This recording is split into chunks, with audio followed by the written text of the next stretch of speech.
Welcome, everybody. My name is Valtrina Smith. I'm the Associate Dean for Global Programs at the UC Davis School of Veterinary Medicine, and I lead the Center for Planetary Health out of the UC Global Health Institute. I have two wonderful co-creators or co-leaders for our webinar this morning, Carlos Ferron, who will be speaking in just a moment, and Catherine Machalaba, who will be moderating the panel session that we'll have in the middle part. So you'll be hearing from both of them. It's a great honor to work together. The webinar that we're kicking off this morning as part of Virtual Global Health Week is VW6, just making sure you're in the right place. And we are recording it. And the title of this webinar, and it really will be a little bit of an interactive session, so please don't be passive. Use the chat box. We want to hear from you. We want to highlight your ideas. The title is Climate Change, Pollution, Biodiversity Loss, Innovations to Address this Triple Threat to Planetary Health. And we'll talk a little bit about what that is, the triple threat, and then really are trying to take a positive focus on action. So I'm going to pass it over to Dr. Ferron to really get us going, and would say thank you for being here, and don't hesitate to use the chat box or the Q&A function in Zoom to be able to make comments and ask questions as we go along during this 2.5-hour session. Dr. Ferron, over to you. Thanks, Katrina. I really appreciate the space and the opportunity to be here. I want to first maybe encourage everyone to, if possible, write in the chat where you are calling in from. I know we had a really large geographical representation when we were seeing the people that signed into this chat. We're expecting around 100 to 200 people. So I see people from Portugal, Prague. So I really, Pakistan, Chicago, New York. John, hi, thanks for being here.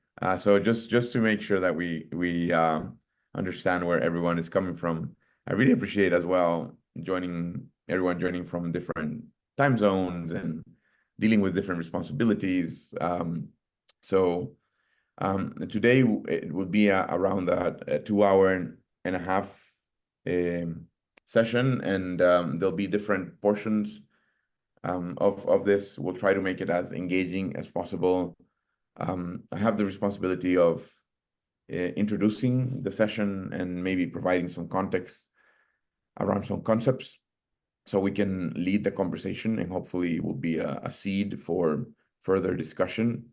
Again, just really happy to see people from different continents connecting right now. So I'll start by sharing my screen and providing a little bit of a what I said, a little context of what we'll be doing today. Let me just share my screen. Let's see that this is correct. Okay, by now you should be saying, I'm sorry, what Dr. Smith was saying around this is a session that is hosted by CUGH, the Consortium of Universities for Global Health, englobed in what we call the Virtual Global Health Week. There are other events that I encourage you to explore and perhaps even attend. But this one is focused on this idea that we are going through what we're calling a triple threat to planetary health: climate change, pollution, and biodiversity loss. Just in case, I'm calling in from Colombia. I'm not Colombian myself. I'm Costa Rican, but I've been spending the last month here in Colombia, getting to know the different challenges that are arising from the different places in Colombia. Colombia is one of those quote unquote mega diverse countries in the world. And it really, when you start traveling around the country, you can understand why. Just the different ecosystems that exist here in Colombia, from the coastal cities to the high Andean villages that exist, really make you understand why Colombia is so diverse. It's so diverse culturally as well. I invite everyone to come to Colombia and get to know. And just happens to be that the next COP in focused on biodiversity. We'll be in Colombia, in Cali, in late November and early December. I mean, late October and early November. So everyone should be aware of what's happening in Colombia in the next month or so. Today, again, I just want to thank CUGH for hosting this event. Want to really shout out to Utrina, who conceptually really led the, let's say, the conceptual leadership of this event.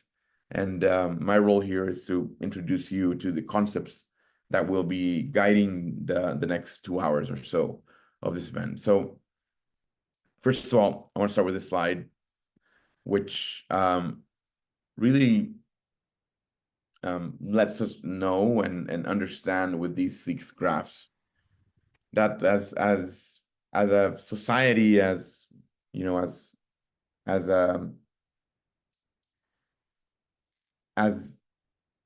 as humanity has advanced in the last 200 years, and I want to kind of point to the fact that, let me just maybe draw here so you can see what I'm pointing to.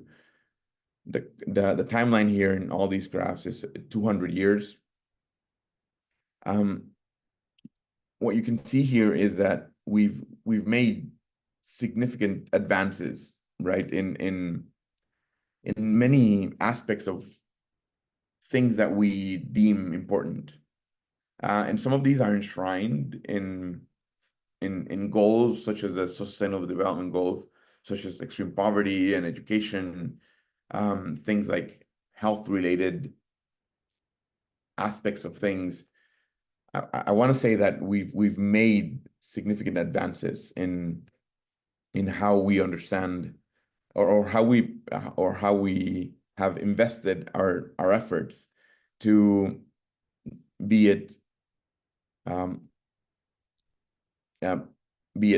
take people out of poverty, increase the access to education. Democracy in a form is a proxy of participation, right, and voice and power. And vaccination, in its sense, it's a form of the advances that we've made in health technologies. And child mortality, in a sense, is a form of how we've advanced in the access to equitable health systems. And when you see this picture, right, this kind of overall situation in which we are in the last 200 years, you definitely have an idea that we've made significant progress, right? And it is not to say that we don't have challenges, because although we've reduced the amount of extreme poverty, there are places in the world that, let's say, there's still an wealth inequity gap. It is not to say that because we've made progress in vaccination or the amount of people that are vaccinated, it is not to say that we don't have new health challenges. It is not to say that because we have more people living in democracy today than any other moment in history of humanity, that we don't have backsliding of human rights and situations around the world where we've definitely backtracked. Right, so these two realities can live together at the same time. It's important to really be able to comprehensively understand that yes, we've made progress, but we also have ongoing challenges. And I just want to note that now, for the people that have just joined, if you can, please let us know where you're calling in from. It's really exciting to see that there's people from all over the world calling in. And this progress, quote unquote, is happening in a context where there is not just, as I was noting in my previous slide, there is poverty decline, and there is overall, quote unquote, increase in well-being, but there's also rapid population growth. And it's important to note that all these things are happening simultaneously. And if you see this timeline here from the year 1800, you can clearly see that in the history of humanity that spans back around 250,000 years, there's never been a period in time of the history of Earth where there's been such rapid population growth as well. So this quote unquote progress, as I was noting, is happening in a time in Earth history where there's also rapid expansion of our species, Homo sapiens, right? And if you see this in the timeline of, let's say, of human history, you have to really span back. And this isn't even, trying to capture all of Earth's history, which spans back 4.2 thousand or 4,200 million of years ago, right? You can see here how rapidly human population has expanded. But you also have to note that this quote unquote progress is also happening with the expansion of social innovations and as well technological innovations. So for example, we have this important innovation, which is food systems, which we can see here that despite the fact that we have been more or less in the last 70, 80 years, been using the same amount of land to grow food, and population has been expanding exponentially. And just to note here, the y-axis here is a percentage, not a linear a growth. You can see here that cereal production, cereal yield has been exponentially increasing again as well. This is a representation of just how social innovations and technological innovations has allowed us to grow in population while at the same time being able to, let's say, feed the population to meet their needs. Just as an example of how human rights and the idea of some basic social protections have allowed population growth to be in hand with the increase of well-being that we've been seeing worldwide. But this hasn't been in isolation with our natural resources. And when we see these different graphics, which are representing energy use, water use, land use, primary raw materials use in the form of tropical forests, biodiversity use in the form of fish capture. You can see that the timeline here, again, is around 200 years. And I'm sorry that the graph is not noting this, but these are 200 years back. You can see that there's a sharp increase in, as well, the resources that we use to keep this well-being that I've been noting growing, right? So the fact that we've been using Earth's natural resources to keep our well-being at growth, right, is also having consequences. And some of these consequences are in the form of water shortages. Some of these consequences are in the form of greenhouse gas emissions. Some of these consequences are in the form of biodiversity loss. Some of these consequences are in the form of climate change. Some of these consequences are in the form of biophysical changes in our marine ecosystems. And when we look at this whole picture together, right, progress being noted here, and population growth and well-being increase noting here, and intense resource use, we can say that, yes, we can kind of summarize this 3 slides as, yes, we've made some significant progress as humanity. We've made this significant progress in a context of rapid population growth, but the things that have been the foundation of this progress are our natural resources. And we have used and extracted so much of our natural resources that now we have changed our natural systems to a point that we are mortgaging, for, to say a word, the future of this well-being, of this progress that we've made. So historically, right, we are looking at a context in human history that we're calling the Anthropocene, being literally the Anthropocene, meaning the era of humans, right? Anthropo, human scene, kind of this new era in which we are really risking, because of our intense resource use, the well-being of our natural systems, and hence our well-being, given the fact that we are deeply interconnected. Our well-being is deeply interconnected with the health of our planet. So conceptually, what we're going to do today is talk about how this triple threat of biodiversity loss, pollution, climate change is risking our well-being. And although in the session, right, we call this planetary health, I want you to be able to be, in a sense, agnostic to terminology. There's a lot of debates out there on what is the best way or what is the best conceptual or theoretical framework to understand how we are entering this new era of humanity. I don't want to be prescriptive in the sense that saying that, oh, planetary health is the way to go.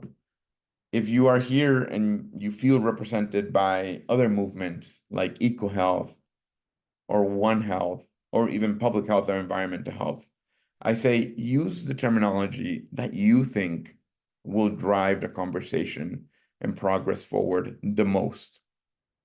So although, again, the session title has planetary health embedded in it, I really want to just drive home the fact that we need to be really strategic about how we move the agenda forward.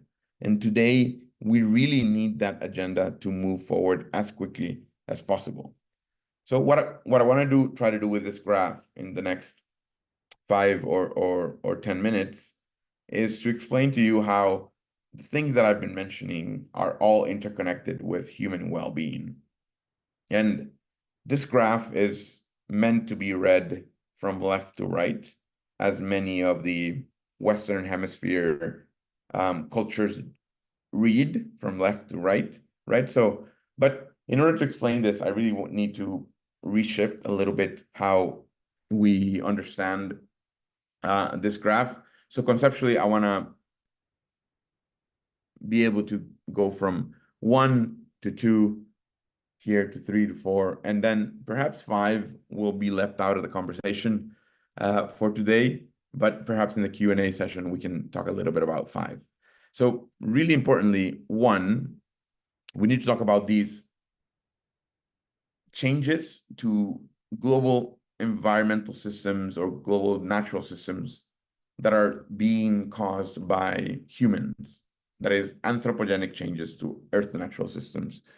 So those things are things like pollution of our air, pollution of our waters, pollution of our soils that are happening at a global scale, right? And you can note that here. Those are all happening simultaneously with biodiversity loss, where we're seeing a rapid, really rapid loss of our biodiversity around the world. It's not just that we're losing species and species are going extinct. It's that the very core of biodiversity and its amount and its quantity and its quality is being rapidly lost. It's also happening simultaneously with the alteration of geochemical cycles that have been stable for the last, let's say, 15,000 years in our Earth, that has allowed our civilization to thrive. We're talking about things like CO2.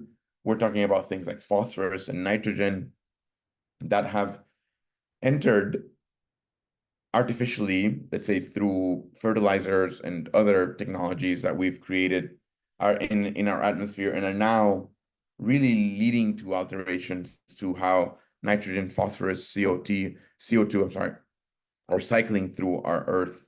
And that is important as well to note. We're also talking about huge expansions of land use change, especially in the form of deforestation for the use of agricultural land. We're talking about things like resource scarcity, especially basic resources that we need for our well-being, like potable water, and soil, a healthy soil that allows our food systems and food production to grow. We're talking about changes to our ocean, like acidification to our oceans, pollution to our oceans, warming of our oceans, that are also leading to marine life changes. And we're also talking about climate change. And I always leave climate change last because it's the one that gets more attention. So all these, as I usually say, anthropogenic changes to Earth's natural systems are happening simultaneously. They're interconnected with each other in a way that sometimes we know and sometimes we don't know. Earth system science are every day publishing, right, on how these things are interconnected. So when we understand this, right, and one of the core premises of planetary health, One Health, Eco Health, is that these changes are leading to changes in our health, right? Be it to more increase to infectious diseases, more increase in non-communicable diseases, more increase in nutritional related diseases, more increase in mental health related diseases, more increase in direct injury, more increase in reproductive health issues. And we need to understand this with a framework of determinants of health, right? Which is what 3 and 4 are trying to do. Because there are mediating factors that determine, as the determinants of health framework tries to explain, that these ecological drivers of human health impact are mediated through whether you're exposed or not to harmful substances, the quality of the air you breathe, exposures to infectious diseases, exposures to access to fresh water or not, etc. And these at the same time are mediated by your gender, your genetic, your socioeconomic status, the access or not to good health systems, governance and policy schemes that might impact how you live your life, where you live, where you work, how you get your food, etc.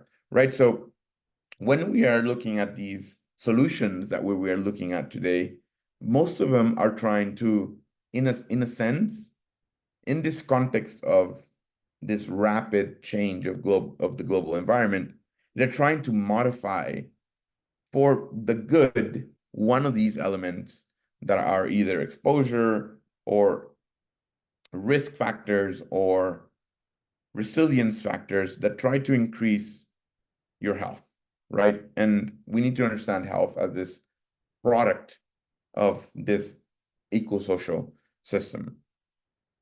So before I end, I want to note that part of what we will be talking about today and how we are looking at solutions for today, we need to keep these lenses in mind. One of them is power and how power and the relationships that we've built and the systems that we've built, economic, political, overall social, are leading to power dynamics that are inequitable, unfair, unjust. So some of the conversations that we'll be having around today will be focused on power dynamics and how understanding power dynamics can also lead to better solutions. Equity, is closely related to these power dynamics, and some of the conversations that we'll be having today are related to how we can, for the future, build a more equitable world. And then complexity, we really need to keep in mind how we can't build solutions in isolation from these overall global challenges. Although we might be working on a specific thing like biodiversity, or a specific thing like pollution, or a specific thing like climate change, the solutions that we build are all highly interconnected. So keep these 3 lenses in mind as we're going over the session and as we think of how we are shaping the future of our world. I want you to be able to come back to these 3 things. So I'll stop there. My time's up. I really appreciate the opportunity to give you this introduction. I hope that this has more or less painted a landscape of the context or the conceptual framework that we want to be able to talk about today. So I'll stop sharing here. I'll kick it back to Utrina and Dr. Smith. Thanks again for the introduction. I'll turn my camera off in the meanwhile, but I'll be here for the whole session. Thanks. Thanks, Carlos.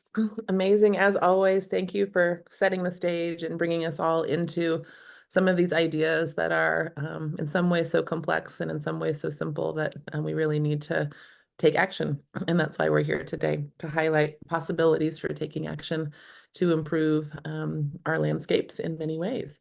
So we're going to go over to Dr. Machalaba, who is in a very beautiful place right now, I've learned.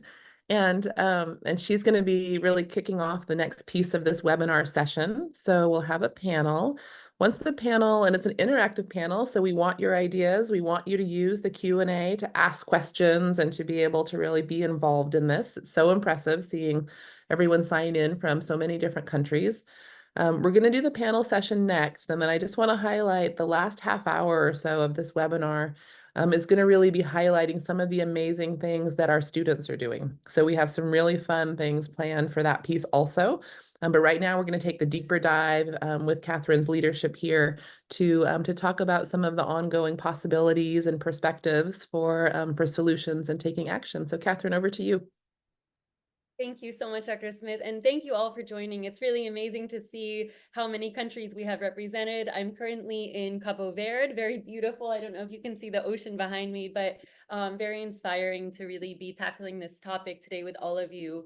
I will share a few slides and then introduce our amazing panel. The intent of this part of the webinar is really to show the different entry points for action. So I hope that everyone is already feeling very empowered to take action, whether at the community level or the global level. But I think there are some upcoming opportunities and tools where we can really mobilize as a network through CUGH. And I want to really thank Dr. Keith Martin and all of the CUGH team for really embracing this topic and always giving us a forum to make sure that we don't forget about these connections and also the ways to really have positive impact for health. So thank you all so much for being part of really the solution together. So really onto the innovations. Carlos gave a fantastic overview, and I hope you can see now the slide threats to planetary health. If not, please let me know. But really, you know, the different framing, it can look a little different depending on what process we're talking about. This is specifically from the Intergovernmental Science Policy Platform on Biodiversity and Ecosystem Services, or EPAS. We will hear more about that today. I think it's a really phenomenal resource in terms of looking at the evidence base and then using that to inform knowledge and action, especially with policy making, that science policy interface. But we really see that the scale of impacts, these declines in nature and the connections to human health, as well as wildlife health, ecosystem health, domestic animal health, plant health, we really have to be thinking very systematically. We also have to be thinking very upstream in terms of the drivers.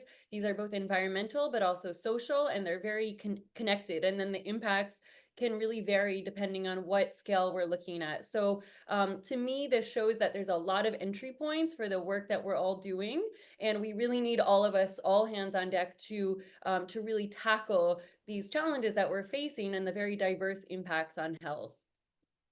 So the opportunity that we see, these upcoming global meetings. So Carlos mentioned COP16 in Colombia. That's the next one coming up. So the UN Biodiversity Conference of the Parties, sorry for the typo here, but that's COP16 for the Convention on Biological Diversity, the CBD. Just after that, we see the UN FCCC. This is the UN Climate Conference. And then shortly after that, the UN plastic pollution meeting of the parties where there's this initiative to develop an international legally binding instrument on plastic pollution.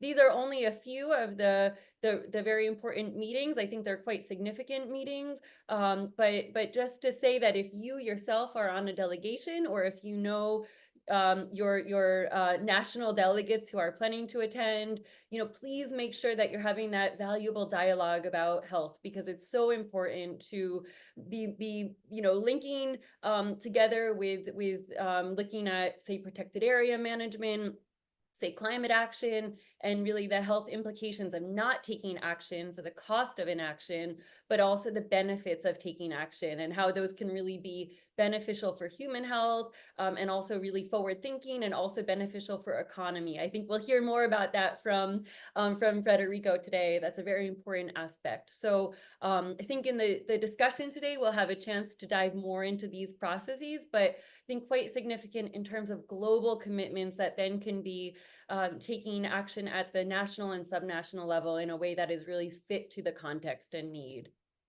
So Dr. Martin has really encouraged us to share the wonderful resources of the International Union for the Conservation of Nature. This is something that myself and also Dr. Paula Prist, who may join us during the webinar, have been very involved in. And I think this community is a really important resource. It's the largest and most diverse environmental network in terms of membership. It's a union, a really true union. So there are countries involved, there are NGOs involved, civil society organizations, and also interaction with other intergovernmental organizations. So I think that the different commissions provide a space for everyone to get involved depending on your interest. So there's a commission on education and communication. There's a commission on ecosystem management. There's a species-focused commission, and even environmental law, protected areas, climate crisis, economics. So I really encourage you to take a look at this, because this provides very useful standards, tools, expertise that can be applied then on a local level. So having this global knowledge base, this global network that can then be really tailored to the country context is something that I have found very useful, and I hope it can be useful in your work too. And I really encourage you to sign up where you're excited to get involved. Again, this is really a voluntary network, and it thrives on the expertise that the colleagues bring to it. So I really encourage you to get involved. We can discuss more in the chat as well. But just to highlight two examples from this. So thinking on different scales, we think about this a lot in terms of health. I think in terms of planetary health and One Health, we're really looking more closely at what scales are important in terms of drivers, but also solutions, and getting started and then upscaling knowledge. So if we think at the species level, individual species, we can really look at, what is the status of a species, whether it's at a global level or at a country level. So thinking about something like vulture species, and I'll give an example of this. But if we're seeing really significant declines, there can of course then be impacts on the broader population, and then really the ecosystem, and then human health as well, because we know everything is connected. So getting a sense of that, and then also what the causes are. So the assessments of species globally, and at some cases at national level and population level, really seeing, okay, is this from infectious disease? Is this from habitat loss? And many other causes. So then the conservation actions can be really targeted. I think this is a really useful tool, and disease is more and more relevant and appreciated, but sometimes it takes the input from health experts to really make those links. Then if we think really at the ecosystem level, the Red List of Ecosystem is a valuable tool. It's a bit newer than the Red List of Threatened Species, but looking at really the risk of collapse. And if we think about it from an ecosystem services perspective, if you don't have healthy ecosystems, if we see things like ocean acidification, like Carlos mentioned, what is the impact then on fish populations and nutrition even, and water quality? So I think these are really important. I encourage you to take a look at these resources and really look in your local community, see if there are sites listed there. Maybe there should be sites that are not currently there on the Red List of Ecosystem. Please get involved. And just thinking about this, I mean, the scale is really significant when we look at how many species are threatened with extinction. Then if we look at the ecosystem level, we see, for example, more than half of all mangrove ecosystems are at risk of collapse by 2050. I think that's incredibly scary when we think about climate change, biodiversity loss, and really the the concerns about flooding, for example, and if we don't have mangrove ecosystems, you know, what will be the impact to injuries and human lives and all of the implications for mental health and well-being that come with that. So thinking about these connections and also thinking about the implications for today and also for tomorrow and how we can take action. I know with Federico on, we will have an excellent example and examples of economic evaluations. Just to say, I think it's really encouraging to see more and more that media is picking up examples like the vulture declines in India. I saw we have some colleagues on from India. Thank you for being here. But this really significant disappearance of vultures actually from toxicology linked to an intervention in domestic animals, in cattle, leading to actually 97% declines of Indian vulture populations. There was a really significant impact actually on sanitation and then human health and economy. So this analysis was done a bit after. I think this is just being published actually in the American Economic Review. But you know, if we don't have monitoring systems in place, we might miss these important links to human health, to ecological health. And we see in this case study, you know, the damages from these vulture declines, these really significant declines, were almost $70 billion per year, US $70 billion per year. Human mortality, 100,000 human deaths per year because of the negative shocks to sanitation, because vultures provide such an important ecological role. They're scavengers, you know, so they prevent contaminated animals from going into water sources, for example. You know, they play such an important role, and sometimes we don't realize their role, economic and health-wise, until it's too late. So I think making sure that we're working together and certainly in this case, restoring vulture populations, but in the future, really looking to protect species and ecosystems so we don't have these consequences for human health and for economy. And then I just want to say, you know, really at the front lines, I think we really appreciate the role of community health workers, of nurses, of doctors, and many others, traditional healers, working at the community level. We're seeing also the role of community animal health workers and the crucial role they play in livestock health, but also the connection to humans who take care of livestock. And then I think rangers, we're really now embracing, you know, One Health lens and planetary health lens, the importance, they're on the front lines, they're seeing how the forest is changing. Often they're living in the communities that they work in, right in the periphery of the forest, and they're seeing how people are interacting with the forest and the wildlife in those areas, and also the consequences when there is that degradation. So again, these tools from the IUCN have been very useful in terms of then working with local workforces, including rangers and affiliated staff at the local level, to really think through a One Health lens and see how in day-to-day practice people can be keeping themselves safe, their community safe, and really identifying those links proactively to protect those ecosystem services like water quality, drinking water. And then just to say, think in terms of the audience, you know, we need academic publications, that's important. You know, we need scientific generation, but sometimes we also just need to be making sure we're getting information to those who need it in many different ways. And this is a recent initiative that Dr. Paula Priss and other colleagues and I were involved in through Frontiers for Young Minds. And I think this is so exciting to see. We actually had these young reviewers. So there was a class, I believe, based out of Germany, and then another reviewer. These are typically middle and high schoolers, and they were really tough actually in the review process. It was quite rigorous, which I appreciated. So you know, making sure that the information can get to those who need it in different formats. And I think this depiction of a healthy ecosystem and then really a degraded ecosystem and the impacts on health was very clear in making the case, and a quick visual in terms of how we can really think through this and making sure that as people are in the educational system, you know, at all levels, really appreciating these links very proactively. I just want to end with a quick overview of the Nature for Health initiative. This is a really novel initiative, thanks to Germany and many partners, including the UN Environment Program, really looking at strengthening the environmental aspect of One Health to promote spillover risk reduction.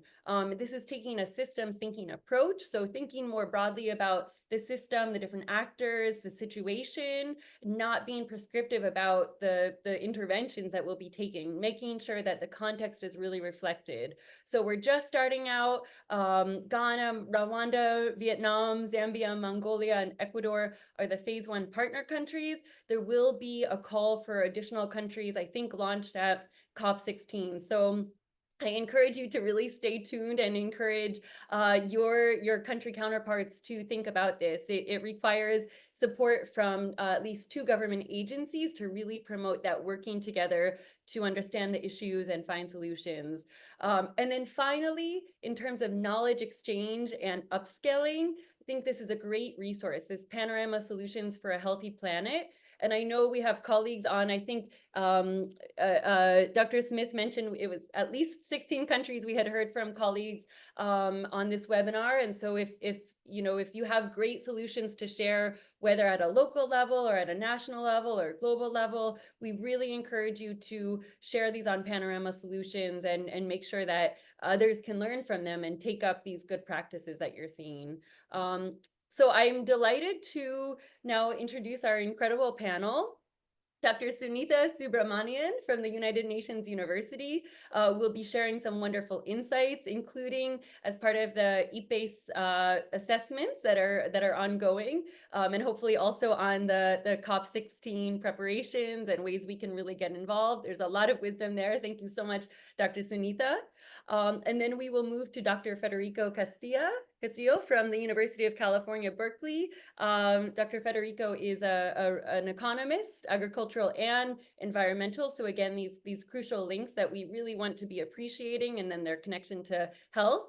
And then Dr. Christina Romelli from the World Health Organization, who has been a wonderful champion for biodiversity and health for many, many years, and can share some great examples of what the World Health Organization is doing in this space. So Dr. Subramanian, I will turn it over to you, and thank you so much for sharing your wisdom.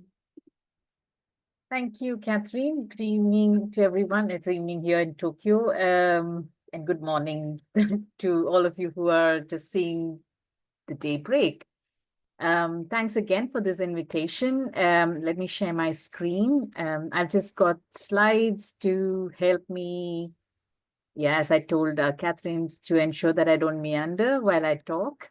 So there's just some reflections on this topic based on the work that I've been involved in, and of course from what I've read up, what I've learned over the years. It's a bit, I feel like I'm speaking to the converted, but I'll just, but I guess it's a bit of a reminder to all of us. I'll consider it that way and move forward, or I'll get really, it's a bit of a thing to think, okay. So here goes. I'll get started with the connections between biodiversity and health. And just to, this is not in, just give me a second. Looking at the linkages, I think if we embrace the multidimensionality of what health means in its full scope, biodiversity is something that the various conceptualizations of biodiversity, what it means to different types of people, to different populations, to different societies, is something that we will have to embrace just by looking at what health could mean. And we are, it's not just the physical, mental, but it goes deeper. It looks at nutritional security. It looks at medicine. It looks at sacred spaces. It looks at aesthetics. If you're looking, so all of this gets, in many ways, it comes back to nature and to the diverse resources that are present in nature. And this could be in terms of food security and sovereignty. It could be in terms of nutritional security, dietary diversity, of course, medicine, which we are very well aware of. It also links to multiple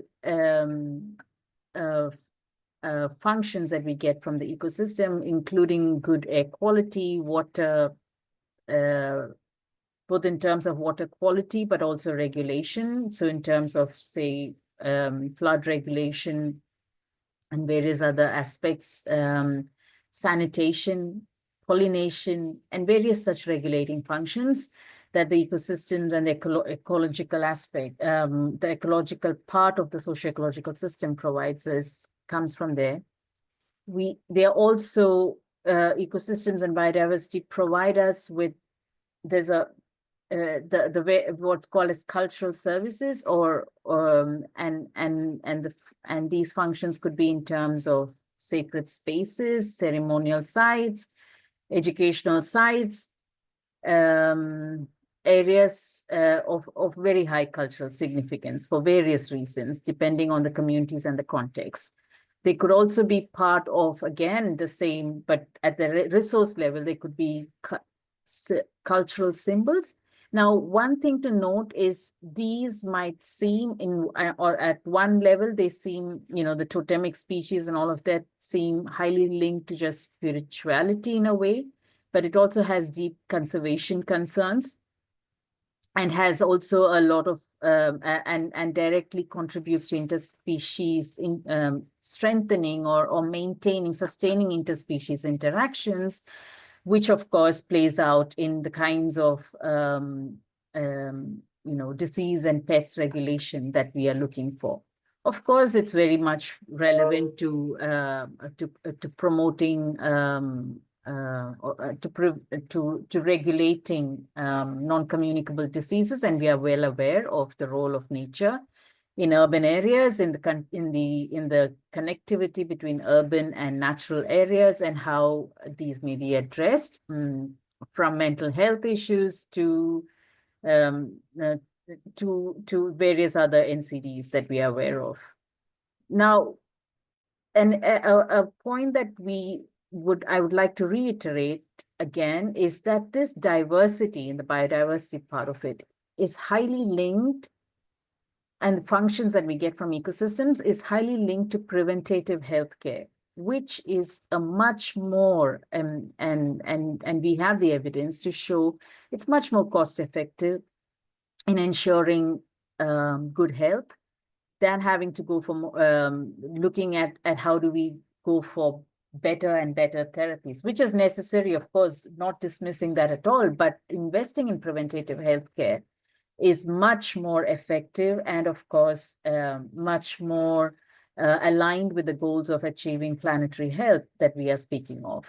It speaks to ensuring ecological integrity. It speaks to ensuring that there is connectivity in ecological connectivity between different types of nature systems, which are probably under different kinds of governance schemes. Like, for instance, protected areas, you have production landscapes. So between the two, which is two ends of a spectrum, between the two, there could be all kinds of buffer zones. And it's important that these zones are connected through ecological corridors that allow for sustaining different forms of life. And that helps us to actually regulate and maintain a more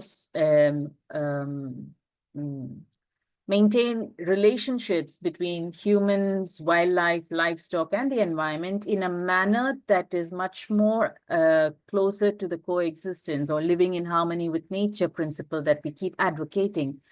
But towards moving towards that, we have to ensure that those spaces are there. So it is, of course, biodiversity, conservation, sustainable use, all of this is a huge issue of really sustainable land and sea uses.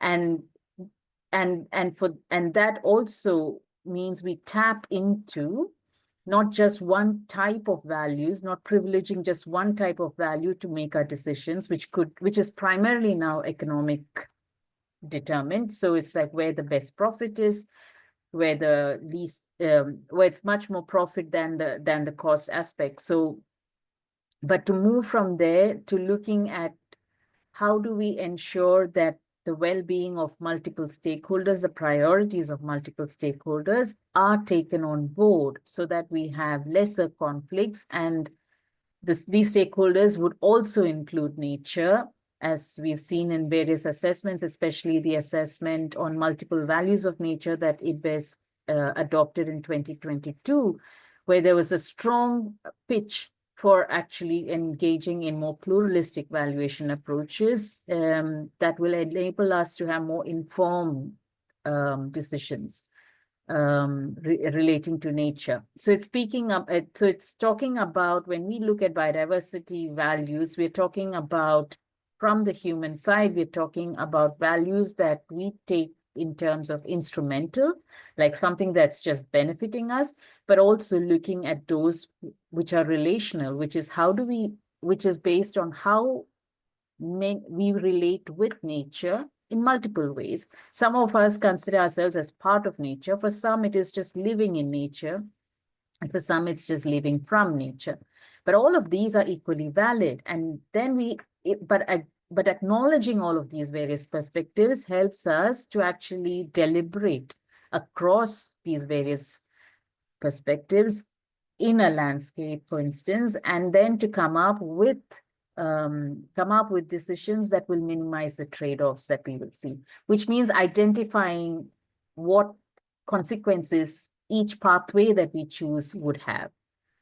And in all of this, embedded in all of these discourses are the priorities of indigenous and local communities, which of course, time and again, every assessment keeps talking that this is a big constituency who have been extremely instrumental in ensuring that we still have much of the biodiversity that we have, thanks to their stewardship. But it also is important to acknowledge that they are not just, a niche grouping that we should just pay attention to, but actually bridge whatever the knowledge systems that are out there with mainstream knowledge systems and try and strengthen the linkages between these knowledge systems, because ultimately we are trying to, as Carlos mentioned, we are trying to enhance or move towards well-being, better well-being, and enhance and strengthen the well-being priorities of all of us. But then what well-being means in different contexts is again very diverse, and that needs to be factored in our decision-making. And in the case of health, it's also important for us to note that at the local level, at the level of these indigenous and local communities, often it's the resources with which they interact with, and then there's very limited access to modern healthcare facilities, but that doesn't mean that they don't have access to healthcare in their own context. There are healthcare practitioners probably in the more informal sector, but then strengthening their capacities, ensuring that this can allow the population to be more aware of how to take care of their own primary healthcare needs, so that we move more towards self-reliant healthcare systems, which is considered like the fourth pillar of the healthcare system. No, it's having good health at low cost, but if we do things in a more sustainable fashion, we would actually be much more healthy and require less out-of-pocket expenditure. Now, some of the tools and approaches that we have currently that could strengthen these linkages between biodiversity, health, and these various environmental issues. Of course, we have knowledge generation is a huge part of it, and we are aware of various kinds of assessments that are there. Of course, the landmark State of Knowledge Review on Biodiversity and Human Health that actually Christina led, a really superhuman effort at that time, which all of us who were involved in that exercise knew that had to be pulled through. And then of course the IPBES came up with its own report with COVID. They came up at that time with a report on biodiversity and pandemics. The global assessment report of IPBES speaks about getting to sustainable futures, but then it's all about choosing what pathways we want and how that determines. So if we could go in for instance, monocropping to achieve food security, or we could go through more agroecological farming systems, which is much more aligned with concepts such as One Health, that would give us a totally different outcome. And how we deal with nature, how we deal with biodiversity, the status of that and the trends determine how close or far away we are in achieving the SDGs. And right now, it doesn't look very good at all because the pathways we choose aren't so good. But of course, we have the knowledge to know, to knowledge about how to get there.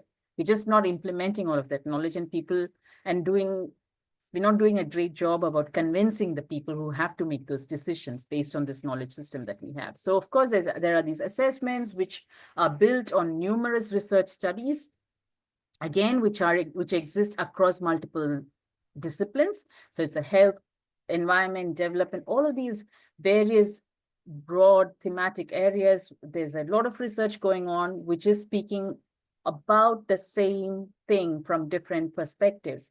How do we align? How do we align? And that needs to be, really ratcheted up so that we can take appropriate action. Now, there is another set of tools that we have, which are the legal tools, which somehow seem to be making a splash now, for instance, with the whole climate justice and litigation that we are beginning to see, that is forcing the hands of governments to actually look at taking more environmentally friendly actions, to engage, force the private sector to be engaged in such actions also.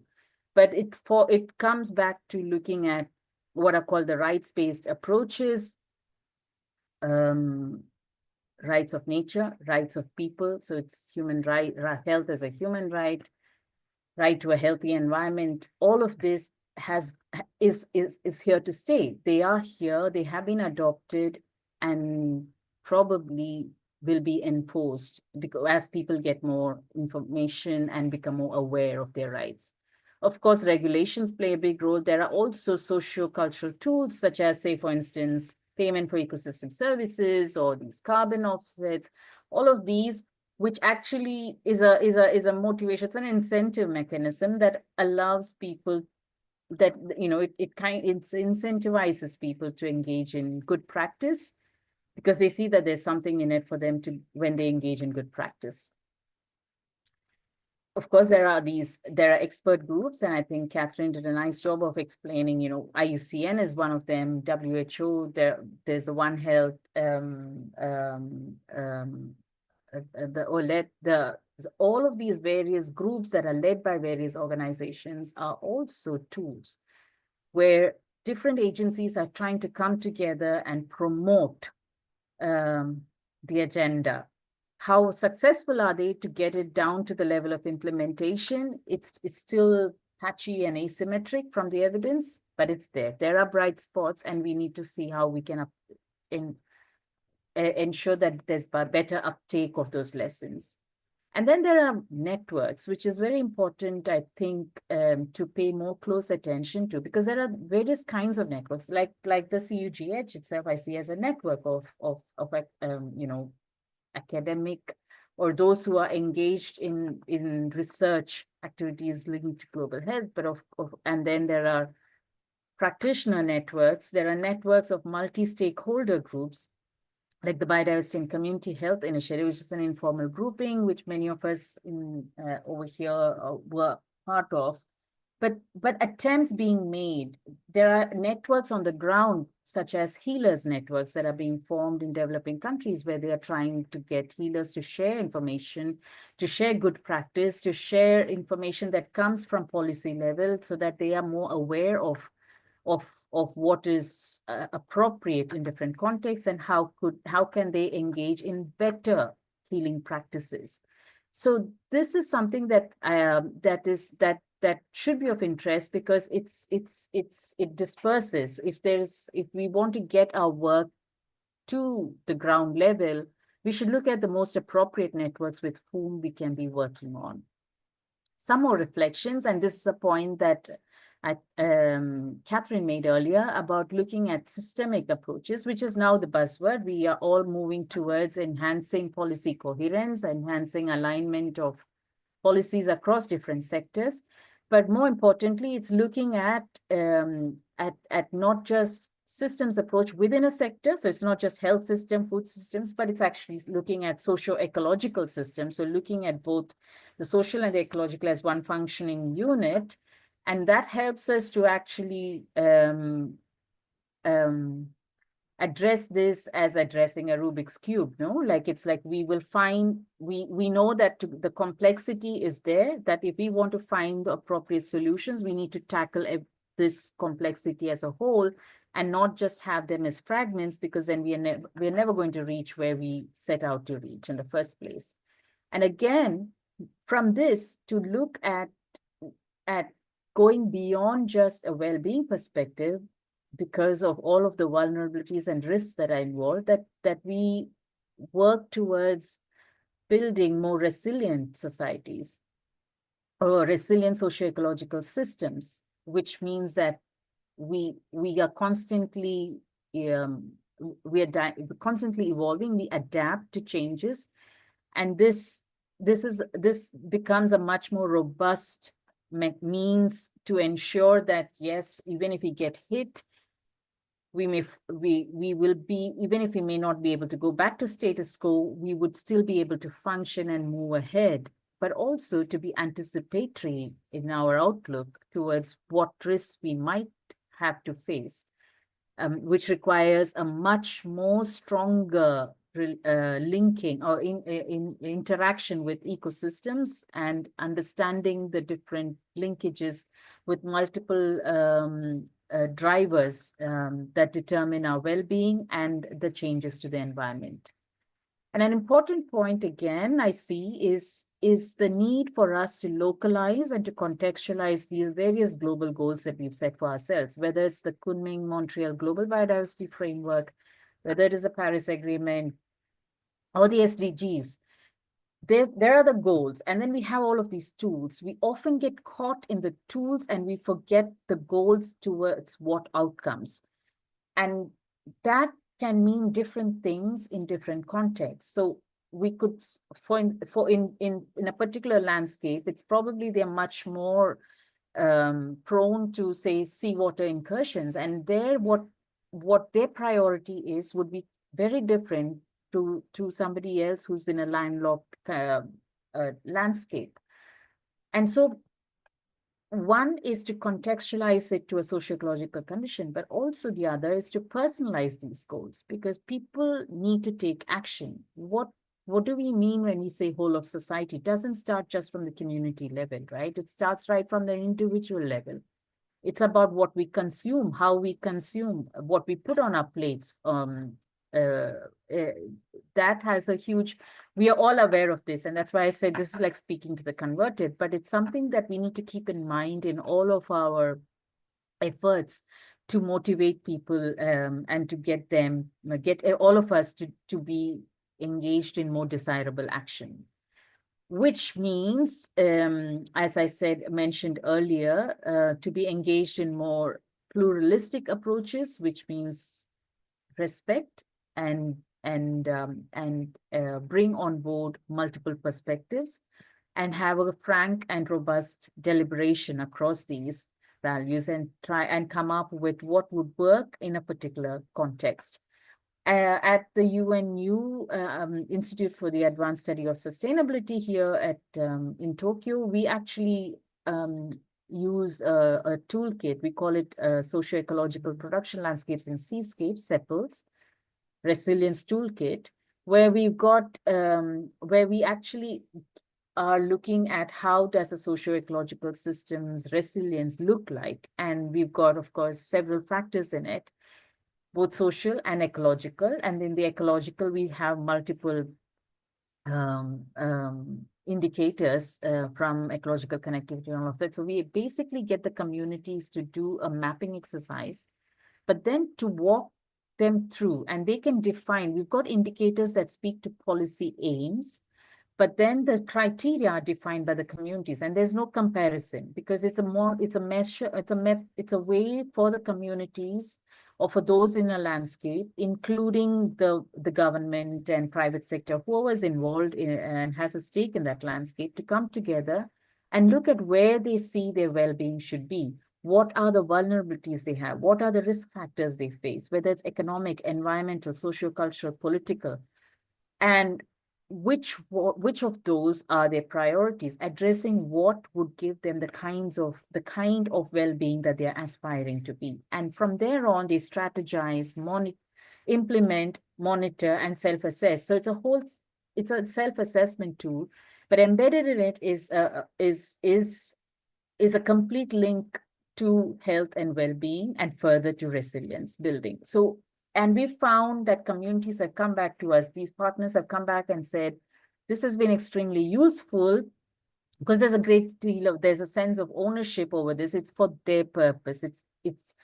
They identify what motivates them towards action. And that's a very important point because it's not just about doing something for somebody else's sake, but actually doing it for our own sakes.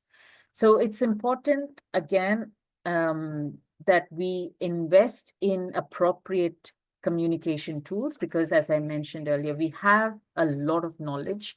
What we need is to think more creatively and work with more creative people in how we message the lessons we have so that it resonates and motivates people towards good action. It could be through peer learning exchanges, through social media, art. There are many forms through which we can do it. People are experimenting with this, and we should be picking up lessons from there and trying to see how we can do this. And of course, try and build and strengthen partnerships that allow us to synergize between different kinds of sectors, but also synergize for implementation, for data sharing, for management of data and information that is out there. We really need to break all these barriers that we built ourselves. Hard task, but it needs to be done if we want to move forward. I'll stop there. Thank you for your attention.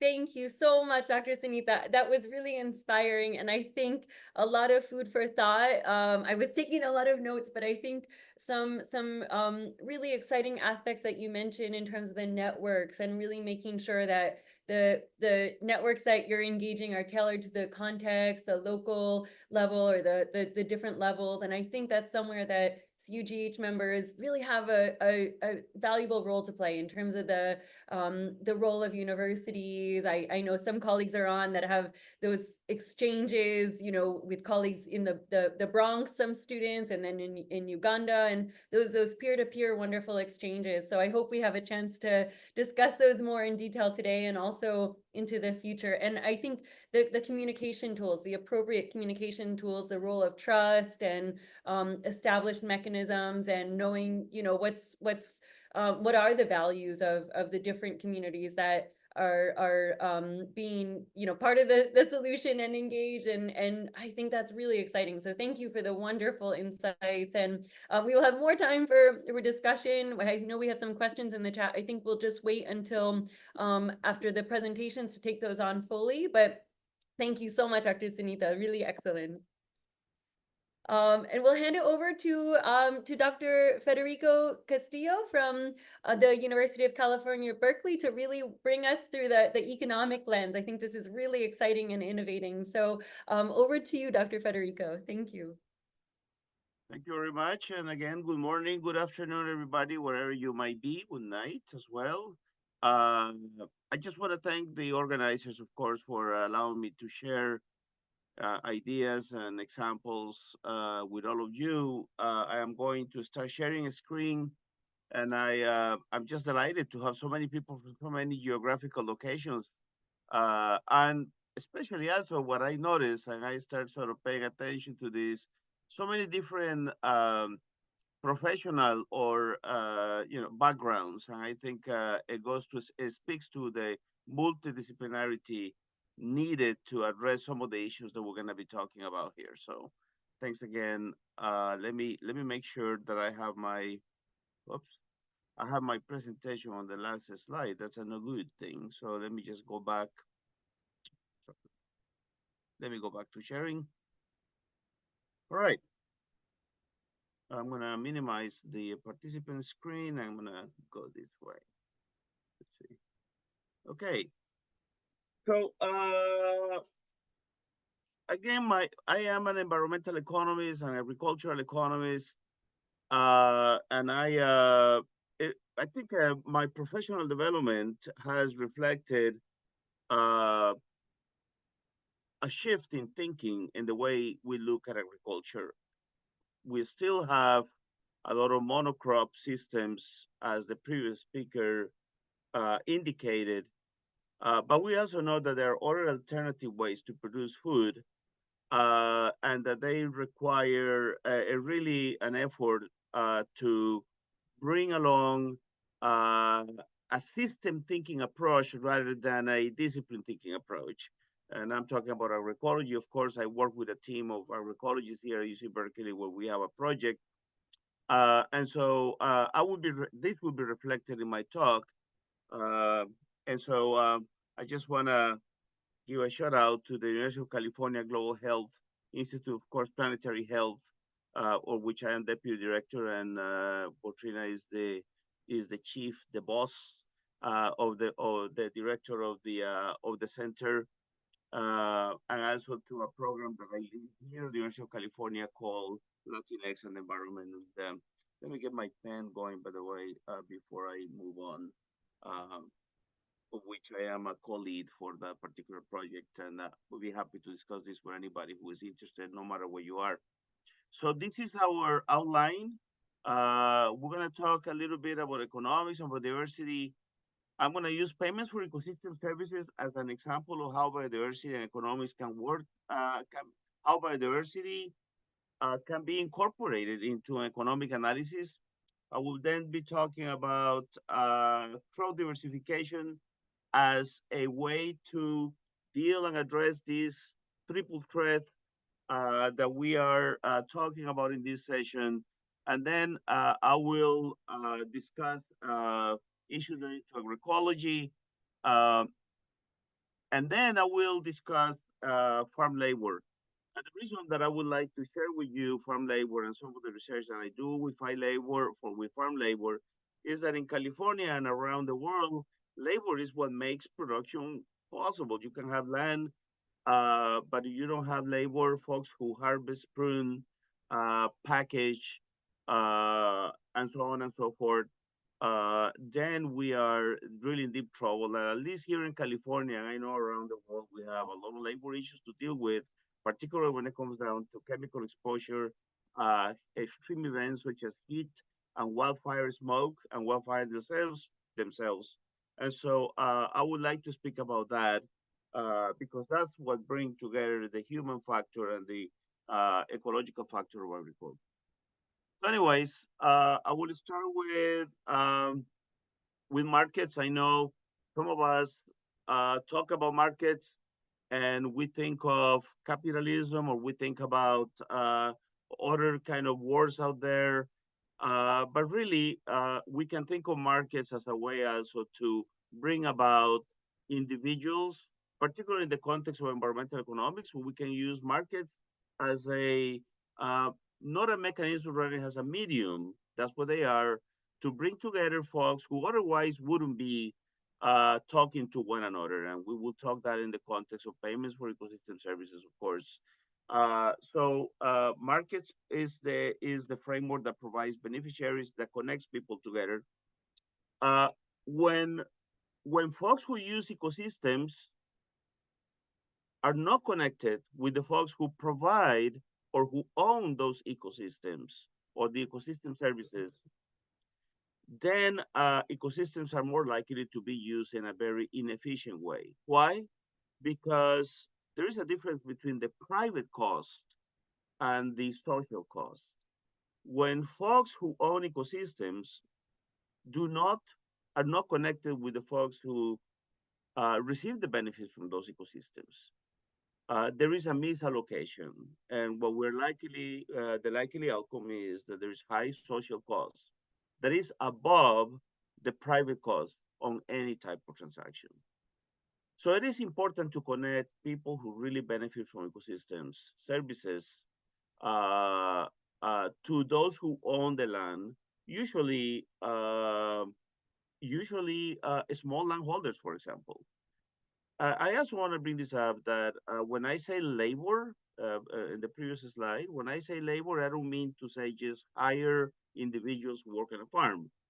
Around the world, we have millions and millions of farmers who perform labor at the farms, particularly small and medium land size landholders. So the payments for ecosystem services is basically a way to connect folks through a market that is either created or is naturally there for the taking. So I will not dwell on this too much. I think that the previous speaker made an excellent case and let us know, and actually Carlos did as well, and that ecosystems provide services like clean water, soil retention. And so what happened with these services that are essential for human beings is that they are mostly in the public good realm. You don't go to a store and you say, I need 2,500 bees to pollinate. There is no such a place. You don't go to a store and you say, I need 500 tons of carbon that needs to be sequestered and buy it. Those markets need to be created, and this is where payments for ecosystem services come into place.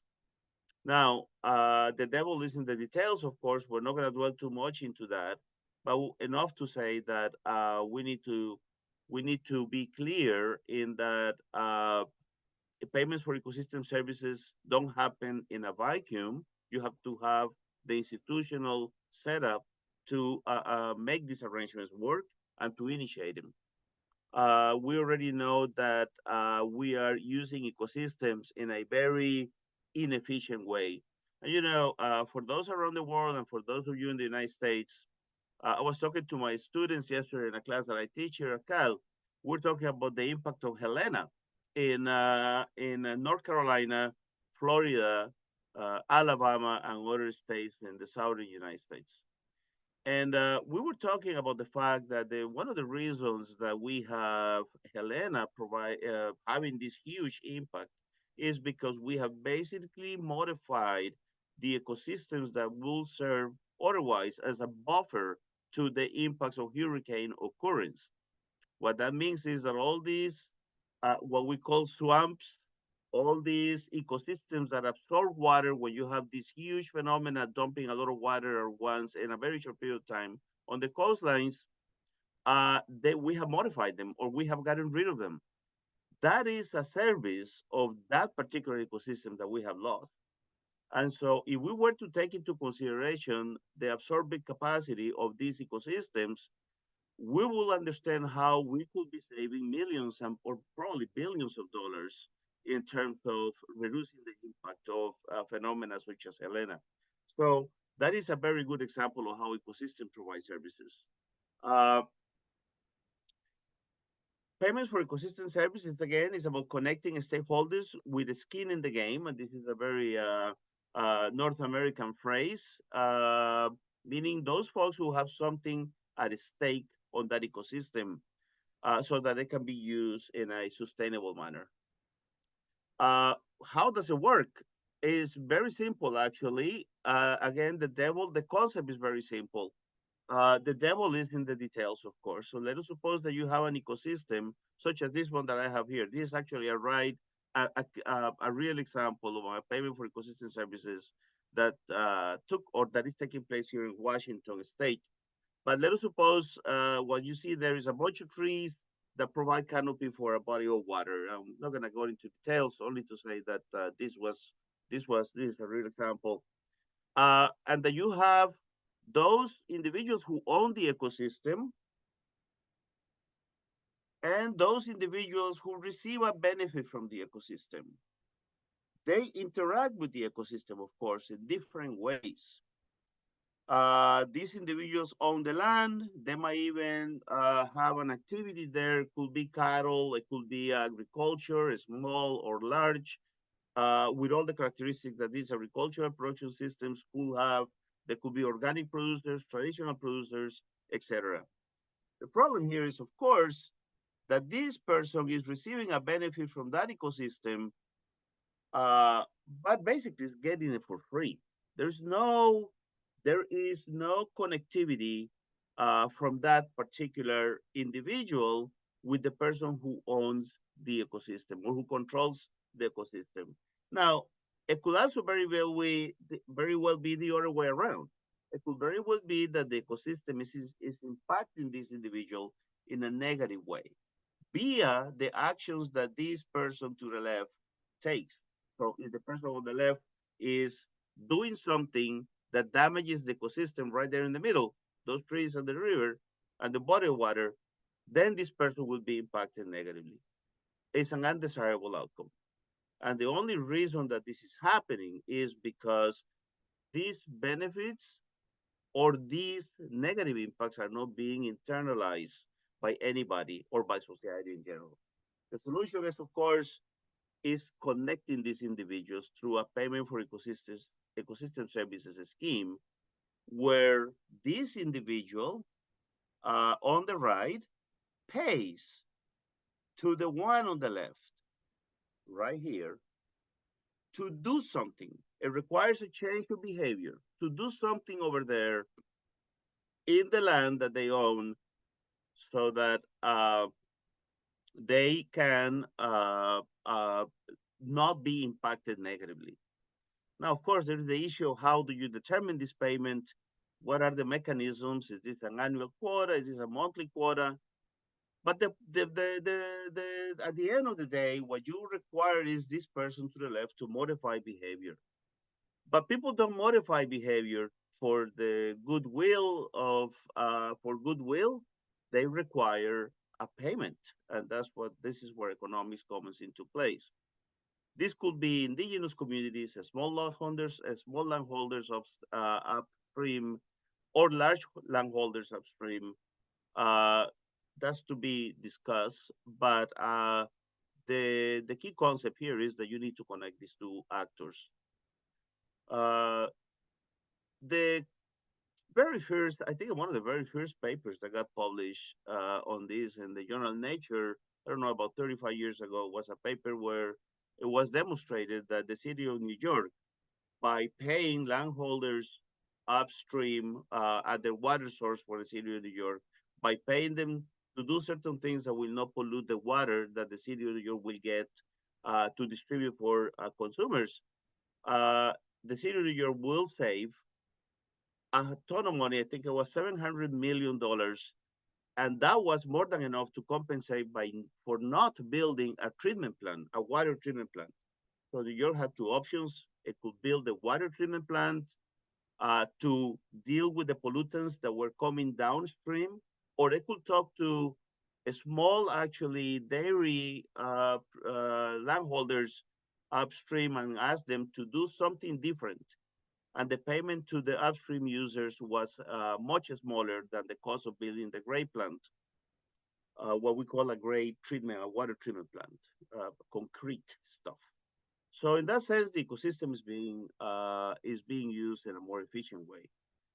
In this particular example that we have this photo here, a company in Washington State had two options. Washington State requires the companies that discharge water reduce the temperature of that water that is being discharged into the stream, so that species are not impacting negatively. And the company decided to explore the possibility of instead investing in the ecosystem instead of investing in a chilling plant. What is called a chilling plant is before you dump the water into the ecosystem, you reduce the temperature of that water to comply with the regulation. And they found out that they were better off investing in the ecosystem so that the ecosystem will serve as a chilling plant as opposed to building the plant. And so the savings were at the note to $70 million over a 25-year life expectancy of the chilling plant. And so they went ahead and they did a payment for ecosystem services schemes. Another example is one that we're very familiar. This was a case study that we did for the One Health Next Generation project that Valtrina leads. My colleague Omar Hernandez and Margarita Martins we wrote a case study of what we call the Kenya Water Fund. And the Kenya Water Fund is very simple. You have a city that receives water from the mountains up here, and the city was incurring a lot of money in two senses. Number one, it was spending a ton of money dredging up the water, the electricity, the water dam that was generating electricity for Nairobi, because it turns out that the folks upstream, these ones here, were incurring agricultural practices that generated a lot of soil erosion. In addition, there were a lot of chemical release into the water because agricultural production upstream was using heavily chemicals. And so how to deal with this problem was very simple. They came up with a scheme for payment for ecosystem services, which is what the Kenya Water Fund is all about. There are different stakeholders in the city in Nairobi. One is the electric generator, but also what we have is Coca-Cola, water bottling plants, and so on and so forth, who had an interest in ensuring that they will get a better quality water, water for their products, and of course, distributing water for the residents of the city. And so they created this water fund to compensate and to incentivize small landholders, which are on the thousands upstream, to change behavior. And the way this works is that you have a payment that you send upstream. The folks upstream will gladly take the payment as long as it works for them. And it turns out that it did, in the sense of a better, more stable cash flow for small households and small landholders upstream. All this was, we can discuss this, but basically what you have is a series of outcomes that you can see here. 19,000 farmers are engaged in soil and water management methods that benefit downstream stakeholders. A lot of them have received Rainforest Alliance certification, which most likely, and the great majority of times, result in a higher price for what they produce. You have had 80 kilometers of riverine vegetation restored, over 1 million trees have been planted, et cetera, et cetera, et cetera. So I'm not gonna get there, but to show you how it works for everybody, the city of Nairobi is saving approximately 250,000. This is just on treatment costs, water treatment costs.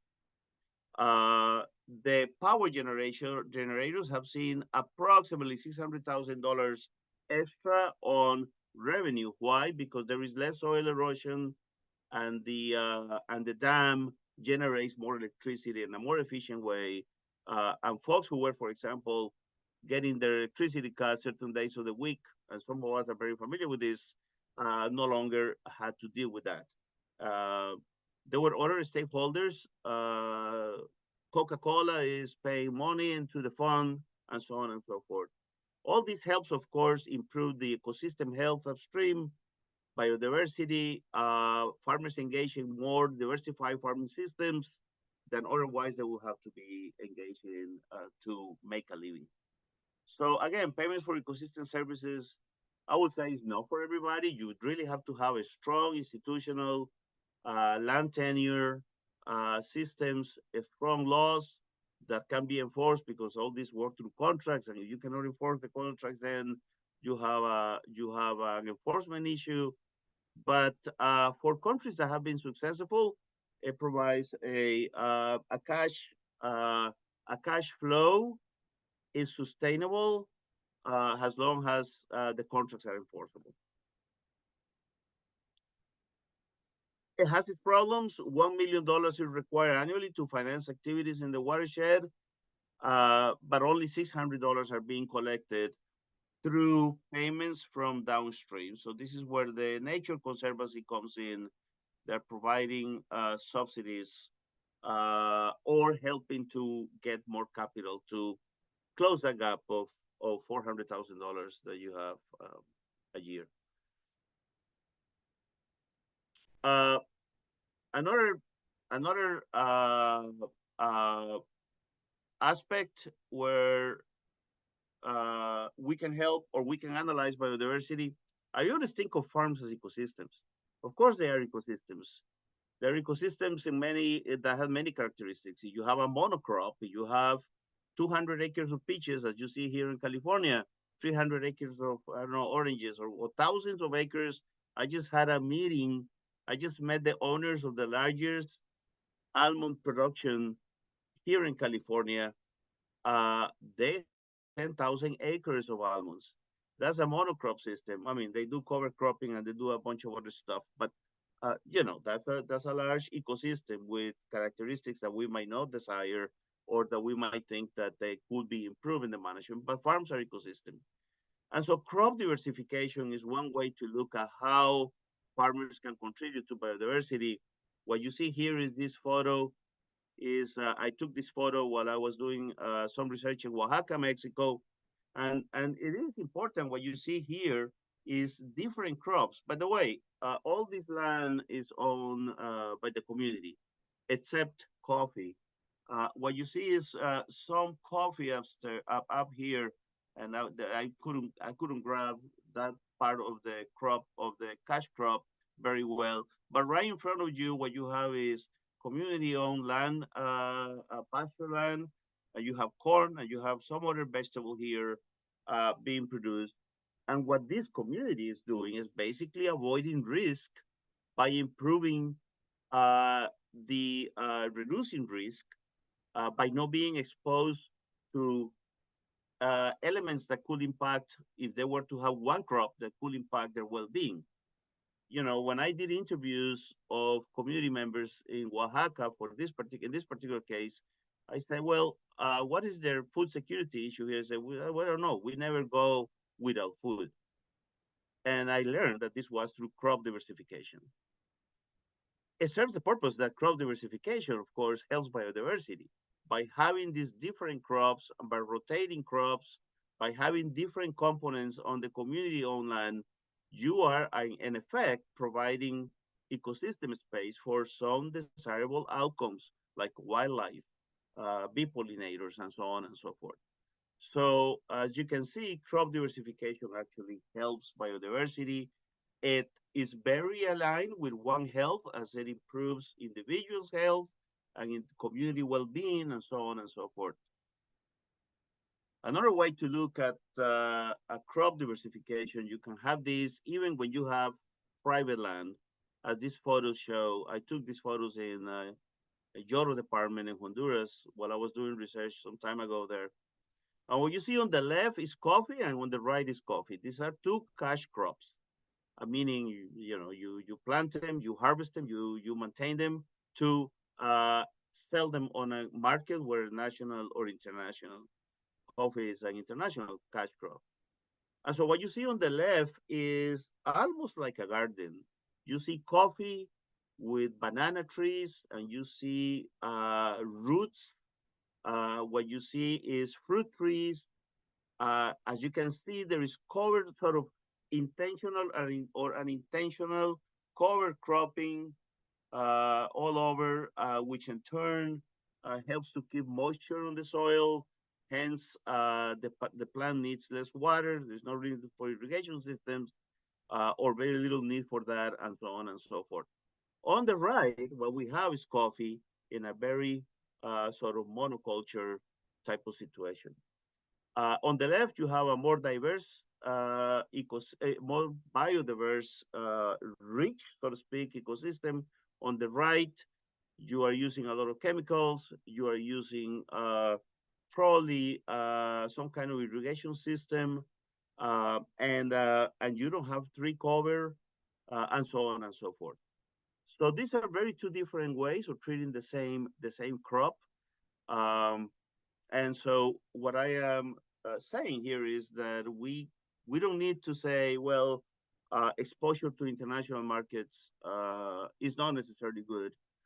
And you could certify the left-hand side farm to receive a premium for taking care of by the biodiversity, or for having a shade or an organic persistent production system, which sometimes it happens, of course, as we all know. You can see this thing also in California. I took that picture. I'm sorry, you can see my boots on the left. Actually, my son took the picture. I was just talking about that. This is a farm um, that is use agroecological production systems or diversify cropping systems. And what you see here is strawberries, which tend to be monocrop in California. But then this farmer decided to plant edible flowers in the middle to do two things. He learned that these edible plants will increase bee population to pollinate another crop that is to the left of this wind tunnel, and it generated cash, a cash flow. He will sell this to supermarkets. These are generally speaking small producers, and this happens in the central coast, mostly of California. And to the right, I did not take that picture, is what you see is a monocropping system of lettuce. And as you can see, the difference is startling. This person, for example, uses hedgerows. Right here, you can see that the person on the left uses hedgerows, whereas here there's nothing but lettuce and farm workers, of course, doing the actual harvesting. So uh, the person on the left is a small producer. The person on the right is a large producer. And I think what the lesson learned here in this particular case is that small producers can be very inventive, but they can be very clever on how to cope with cash flows and how to contribute to biodiversity and ecosystem health. Okay, so I'm going to kind of close here a little bit in talking about farm worker and farm worker health. That's part of the research that I do. We collect data from farm workers, particularly in the Central Valley and of California, which is a large, if not the largest production. In fact, it is the largest geographical production, agricultural production area in the state, in the United, excuse me, in the United States. Probably one of the world's as well. And we have an issue here because these monocultural, monocrop production systems require, it depends on the crop. Some crops are more labor intensive than others, require, of course, labor. Our farm worker, our agricultural labor force in California, however, despite the fact that we produce most of the food that in the United States is consumed, a lot of the food that is consumed in the United States year round, suffer from food security issues. So, well, I don't know. Can I get my table? Yes. We collected this data last year, and we asked questions about nutritional and food security issues. And what you can see here, sadly, is that uh, uh, when we pose the question or the phrase, the food that I bought did not last and did not have funds, and I did not have funds to buy more food, it is quite frequent, quite frequent. The farm workers don't have enough to buy the food. Okay. Another question is this one here. Well, we asked the question from May to today, where there are instances where you ate less than you thought you needed to eat. Think about that. 36 say yes. 36% of farm workers or respondents say yes. This was a sample of 287 farm workers.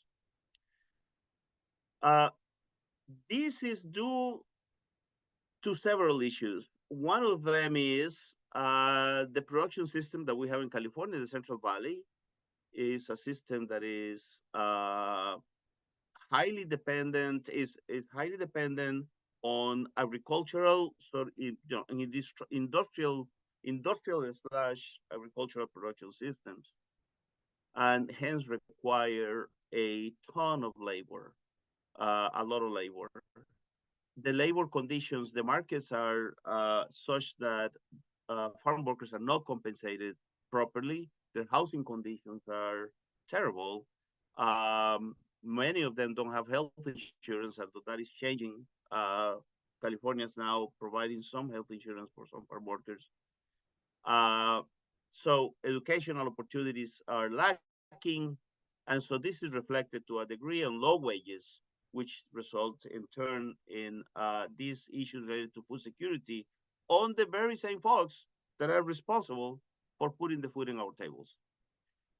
This is, of course, a contradiction, and we feel that the agricultural production system in the Central Valley is in part responsible for this. I don't mean to demonize farmers. I'm not.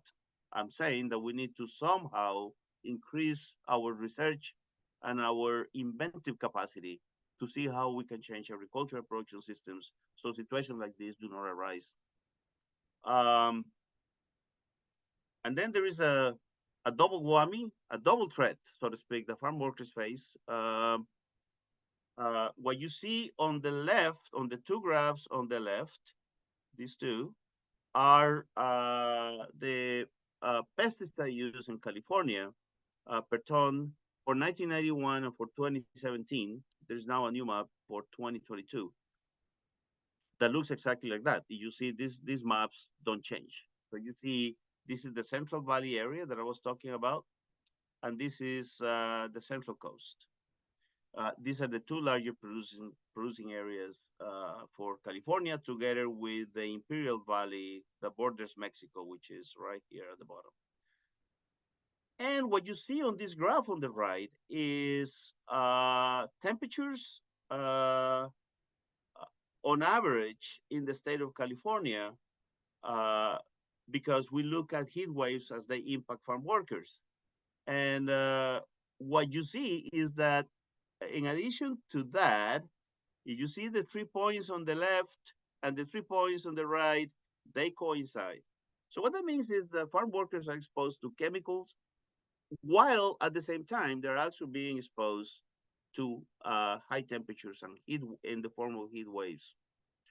And so again, this is an unhealthy outcome that results in part on heavy chemical use in the agricultural production system, that in turn impacts biodiversity, impacts water quality through aquifer pollution or contamination, and so on and so forth. And so this is literally one of the threats that we're talking about here for this talk. We are now developing models, statistical models to, in fact, we're done with that, statistical models or econometric models that allow us to measure each of those impacts separately so that we can then have a policy conversation, because up to now, we know this has not been done. So we think that having an analysis that allow us to go to policymakers and say, this is the impact, we need to address one issue at a time, or both of them. There's nothing, I have news for you. Colleagues at the Lawrence Berkeley National Lab tell me that even if we were to go zero emissions tomorrow, and that's not possible, as many of you know, the impacts of climate change will be felt well into 150 years from now. So that is the momentum that the greenhouse gas emissions have on the atmosphere at this point in time. So, but we can address issues related to pesticide use, climate change adaptation, and so on and so forth. And with that, with that very positive note, but there is hope, I will finish, and I want to thank you for your time. Thank you. Thank you so much, Dr. Castillo. Very inspiring, very exciting to see these different methods and some really tangible examples, and also the equity piece. Thank you. I think that's really important and gives us a lot of food for thought. So I think we will just move to our last speaker and then take some time for questions. Please do put your questions in the Q&A as well as in the chat. But I will turn it over to Dr. Keith Martin, who is very kindly presenting on behalf of our colleague and friend Christina Romanelli from the World Health Organization. She's currently in a mission there and not able to join us, I think, with the timing. But Dr. Martin, thank you so much for representing this vital topic and really showing us the great work of WHO and also the engagement with CUGH and other partners. So we'll turn it over to you if that's okay. Well, Dr. Michalaba, thank you very much for your leadership. I mean, for those who are on our participants around the world, thank you for attending this. And I just want to also just say from all of us at CUGH, thank you for attending this. And thanks to our wonderful speakers. And I want to just draw, before I get into presenting Christina's slides, and as Dr. Michalaba mentioned, she regrets she can't do it, but she has been a giant in this space, and particularly being a giant in showing the connection between two of the three existential crises that we're going to talk about today. The biodiversity crisis, which is often grossly neglected, and I would argue is an existential threat to all of our lives, and I'll explain why in a minute, and also the climate change and the pollution crisis. And I want to thank the leadership of Dr. Smith, Dr. Farron, Dr. Michalaba. They work with us at CUGH and support our work across this area. And I want to encourage all of you to look at their work, share their work, learn about what they're doing, and join their efforts, because we only can do this together.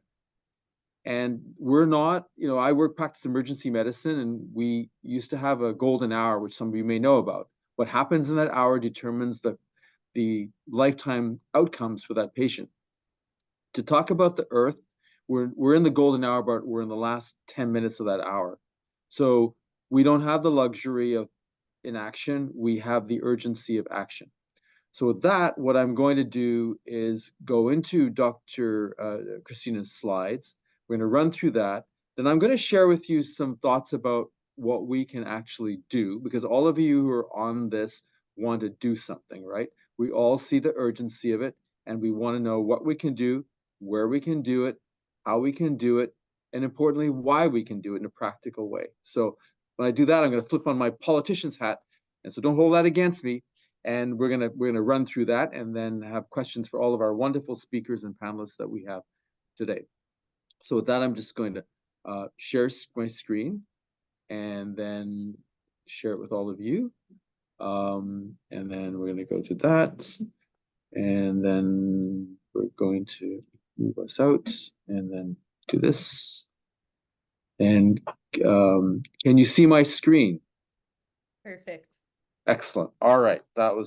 Thanks very much to Sarah and Adil here who were organizing it on our team here at CUGH. All right. So these are Christina's slides. And we're going to talk about the intersection of climate pollution and biodiversity losses, because of all the sad things you have heard, right? And this is a tragedy. The good news is that they're all interconnected, which means that what we can do for one, we can do for all. And that's a hugely important value proposition for action that actually we're going to share some very concrete actions that can hit all of them with one. And that's a huge opportunity. So let's go to slide 1.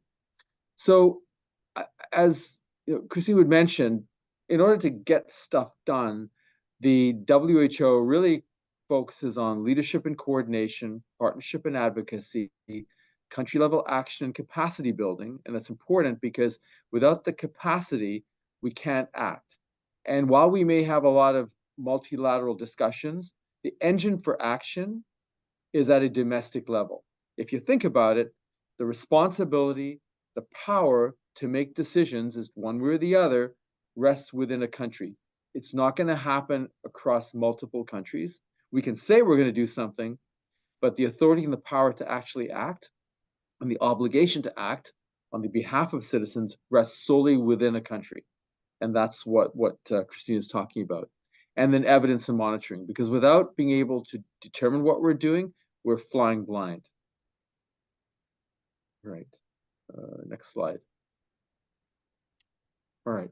So this is an important WHA, that's the World Health Assembly that happens every year in the northern spring. resolution on climate and health. So the world has come together and has agreed to this resolution. But as I said before, the actual implementation of the resolution rests solely within a country. So a country can say, yeah, we sign on to something, but at the end of the day, whether it's going to actually be done is going to be within a country. That's why every citizen, all of us, have incredible power and authority to be able to influence our politicians to act. There is a point, if you see the second point on Christina's slides, the 1.5 centigrade limit as set in the Paris Agreement, I think we can all probably realistically agree we're blowing past that. The key is that not to, hopefully we can limit how far we go beyond that, because going beyond that has significant implications, as we're seeing now with Hurricane Helene, and as we've seen for years all over the world, from wildfires to drought to the loss of biodiversity and much others.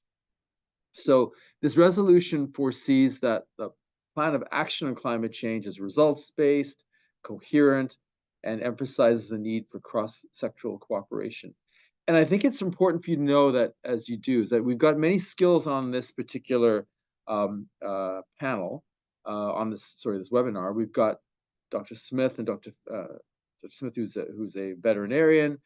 We've got physicians, Dr. Farron, myself, Dr. Michalaba, who's a climate scientist and certainly a scientist in the space of international renown, social scientists and others. So it requires all of us working together. It's not one skill or the other. And there's an incredible body of knowledge and evidence and what we can do. So we don't lack, in fact, we have a smorgasbord of evidence-based solutions on what we can do.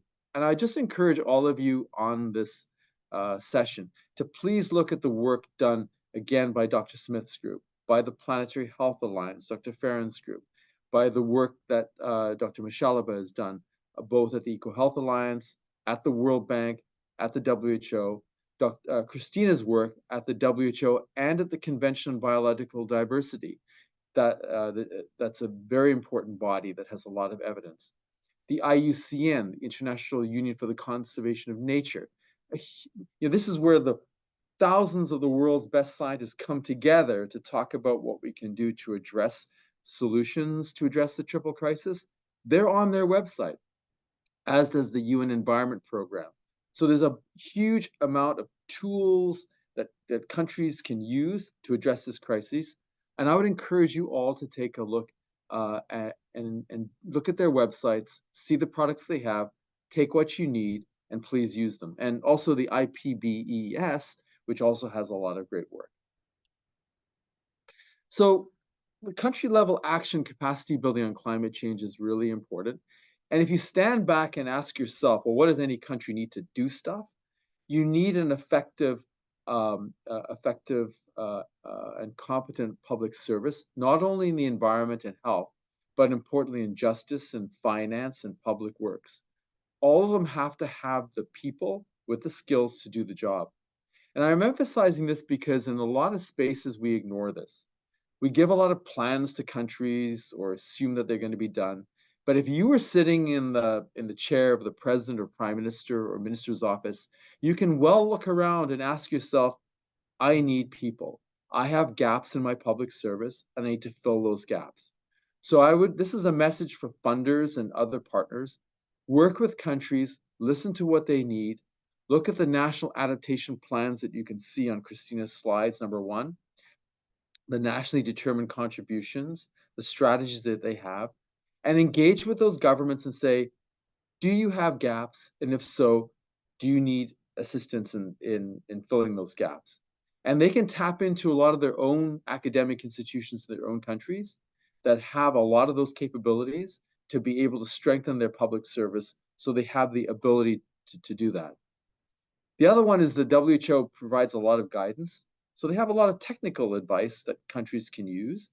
And that includes the guidance and technical space to build capacity of health professionals. And I would encourage you to look at the WHO Academy in Lyon, France. That's a new body. They have a lot of material and a lot of information, and you can go in there and you can access that. So country level capacity on biodiversity is important. As it's really important for us to not look at these triple challenges in isolation.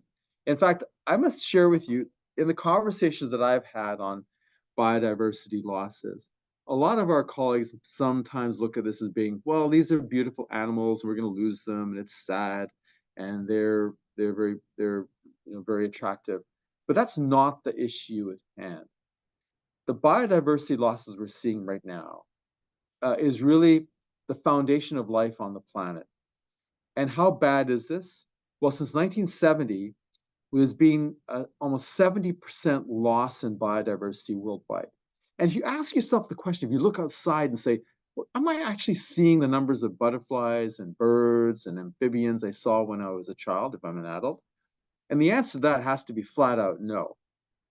You can see in your own lives, for the most part, in the world we live in your own ecosystem, in your own environment, there's a colossal loss in birds and mammals and in amphibians and insects, right? That's a global problem. And why that's important is that that interlocking network of species is the foundation of all life on Earth, including our own. As we're ripping apart that biodiversity, both in species type and also numbers of individuals within each species and their size, we're actually assaulting and have a persistent, clear, and present existential threat to our own survival, because that runs into our ability to produce food, medicines, work, the economy, and it goes on and on. And once pieces of that start to fall apart, other parts fall apart. And the loss is not linear. It's actually increases with time. It accelerates with time. So we have to deal with this now. It's forgotten about as the extinction crisis is a neglected threat, but we have to deal with it as equally as we do the climate threat. And I think that's the point of Christina's slides here, and the work she's done at the WHO and at the Convention on Biological Diversity. They actually did an incredible a report that is a few years old, but it's as valid then as it's as valid today as it is then. And I know some of the folks here, including Dr. Michalaba, and I think Dr. Smith contributed to that. So partnerships and advocacy is important, and we all need to work together on this. I would say that as a target action point, if we look at the protection of ecosystems, and particularly those that are critical ecosystems that have been identified by the IUCN and the Wildlife Conservation Society and others, the actual biodiversity hotspots are actually very few. I think it represents about 5% of the terrestrial landmass, but they're also a really important carbon sinks, as they often are. And why this is important for climate change is we not only have to reduce the amount of carbon dioxide and greenhouse gas emissions we're pushing up into the atmosphere, but we have to suck that carbon dioxide out of the atmosphere. Now, we're talking about a lot of really complicated ways to invest in carbon dioxide, pulling CO2 out of the atmosphere and then burying it into the earth. Well, we already have that. They're called ecosystems like wetlands, of which we've lost over 85% of them. So rather than looking and trying to find something well into the future, protect the carbon sinks we have today, protect those ecosystems we have today. And if we do that, we'll not only be reducing the biodiversity crisis, addressing the pollution crisis, but we're also addressing the climate change crisis, and we are doing this today. The choices to do that, though, are domestic, and that's where all of us come in. It's up to us to go to our politicians and express to them why they should do this. That's the triple benefit. Now, they have a lot of things on their plate, right, politicians? And the key for us is we've got to push this up to the top. And as a politician, you're always looking at what are the benefits to people, my voters, because at the end of the day, they all want to get elected or reelected, right? So you've got to give them a value proposition that speaks to their own self-interest. It sounds a little bit mercenary, but that's just the reality that we live in. But we can do that because if you invest in protecting those ecosystems, using the tools that you've heard today, using the tools that exist in all of those international organizations, from the WHO to the CBD to the UNEP to the Planetary Health Alliance to the work that Dr. Vatrina Smith and others are doing. If you look at all of those places for all that information, you can work with and listen to what those politicians need. I find that a lot of them don't know about the huge value benefit of actually investing in protecting ecosystems.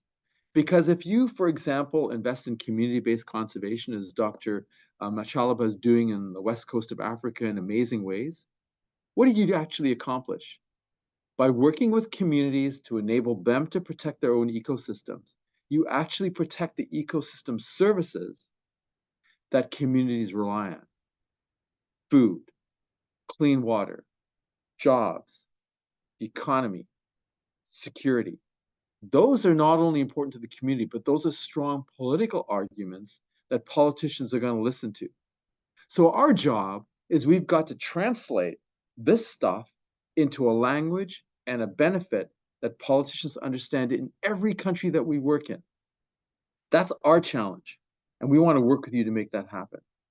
So that's why, Christina's points here is that we've got to raise awareness. Awareness is number one, but we also have to give politicians what they can do, why they should do it, and what the benefits are of doing that.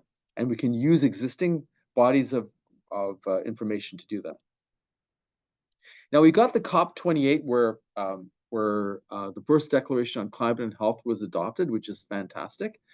And then the COP29 where high-level activities are occurring in health, including AMR, antimicrobial resistance, which is hugely neglected challenge. So there's a lot going on there at both the COPs. And I'd also say that thanks again to Dr. Machalaba, she and folks at the Convention of Biological Diversity, including Elizabeth Marema when she was the head of it, and Letitia Seifert, who was assisting her, they were able to get health onto the Convention on Biological Diversity for the first time in Montreal. And so that's a huge win. Now our job is to connect the two. I will say that, if you're looking at resolutions at the COP, they're multilateral agreements, they're consensus agreements, and they're all good. But the agent of action, again, is at a country level. So we've got to focus at that level. There isn't an obligation to act at a multilateral level. It's an aspiration. And I want to just draw attention to the plastic pollution issues. I mean, UNEP has done a lot of amazing work on this, as has the WHO, as you can see here.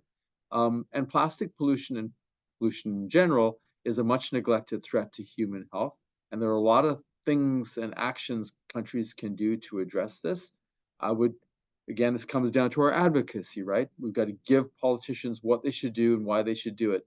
But I think all of us know that there's huge pushback from the private sector. So we've got to give politicians a value proposition that exceeds the value proposition that the private sector is going to be putting in their ear. Again, the conventional biological diversity, very important targets have been put forth, including the ACHI, probably pronounced it wrong, declaration that had a lot of very important targets that are there.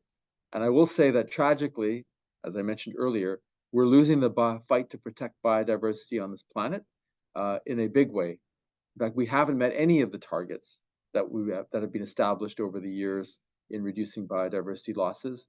And I just want to really plea, as all of us on this panel would do, to please look at the biodiversity crisis in the same vein and as the same threat as climate change, and understanding that what we can do for one, we can also do for the other. So common actions can actually address multiple benefits for the triple crisis. So just to say that this is, Christina loves to say this, and I think it's timeless. If you want to go fast, go alone. If you want to go far, go together. So I would encourage all of you on this session to please share this webinar, which is going to be on our website at CUGH.org next week.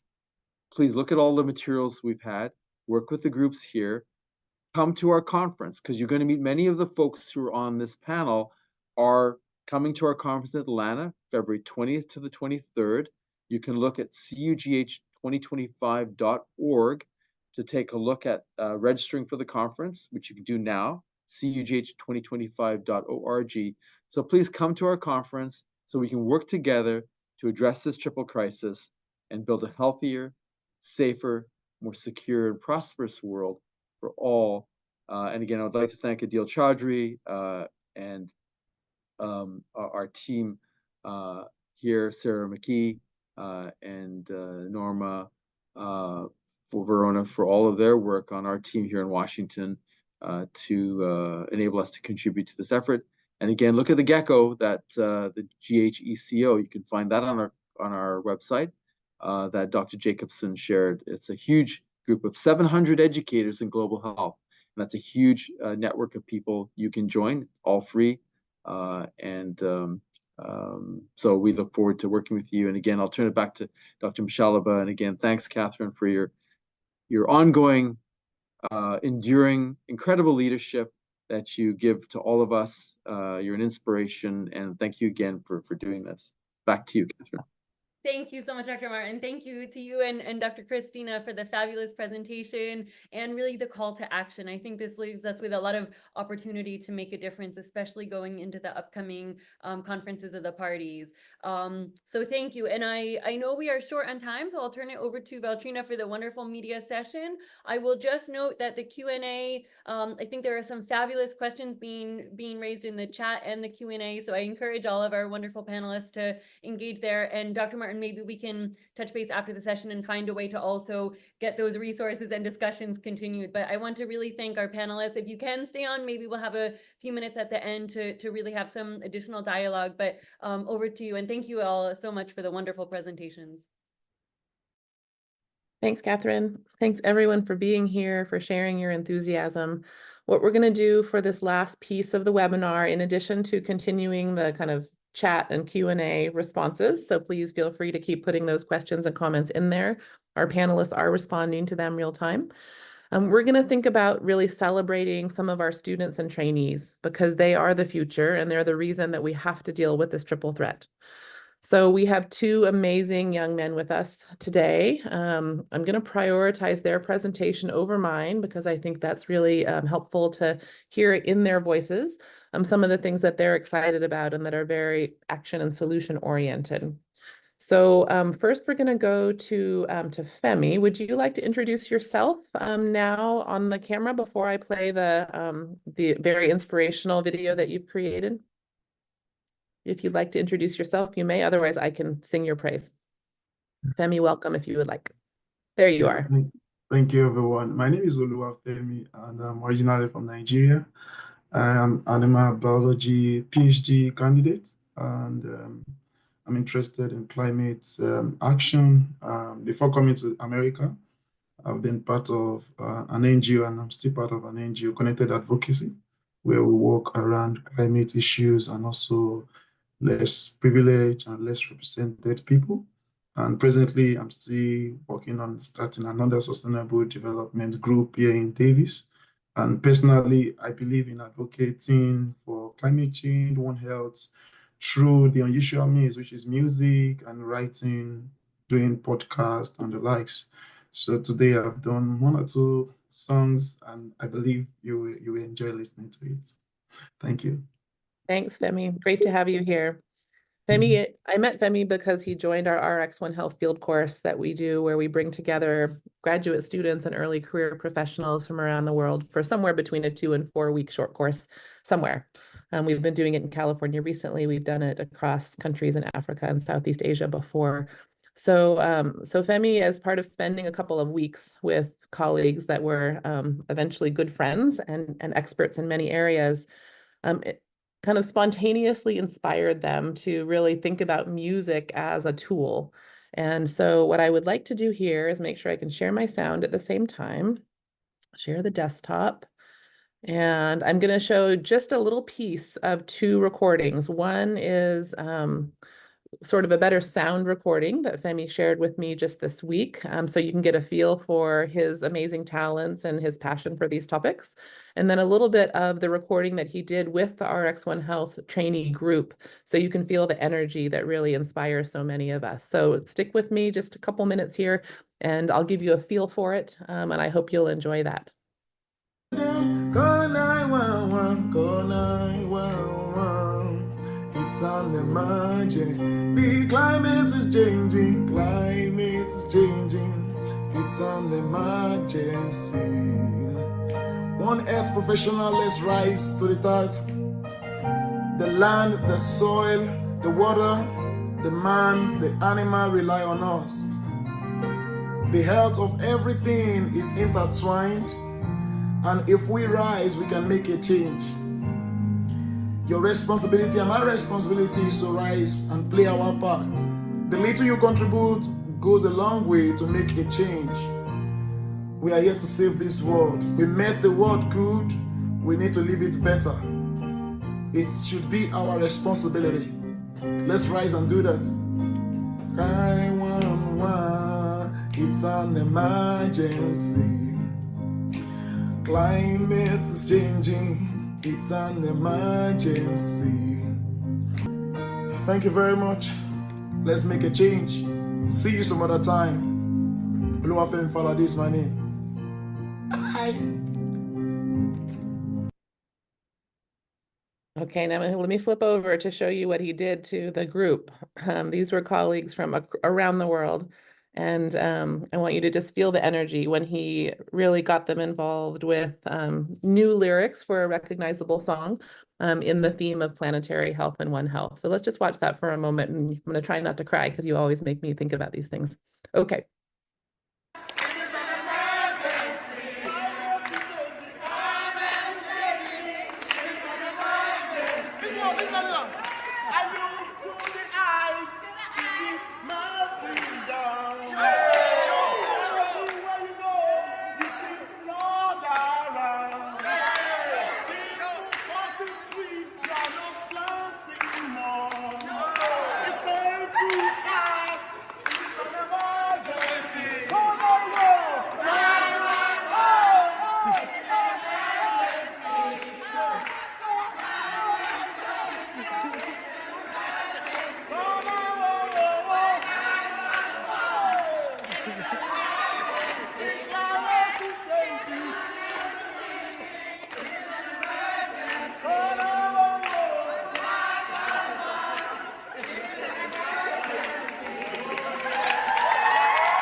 And that was a spontaneous activity.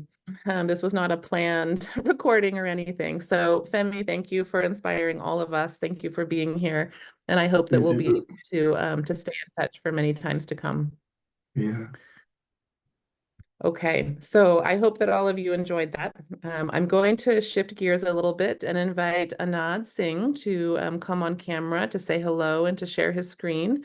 He has a different sort of student presentation that he's excited to share with you. So Anand, welcome. Good morning, everyone. Thank you, Dr. Smith, for this opportunity. My name is Anand Pal Singh. I'm an undergraduate student at University of California, Davis. Let me go ahead and share my screen.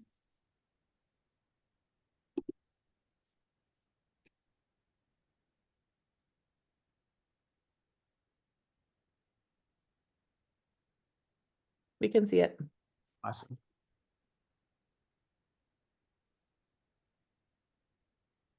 Let's talk International Year of Camelids and how we can achieve climate change resilience and innovative healthcare through camelid species.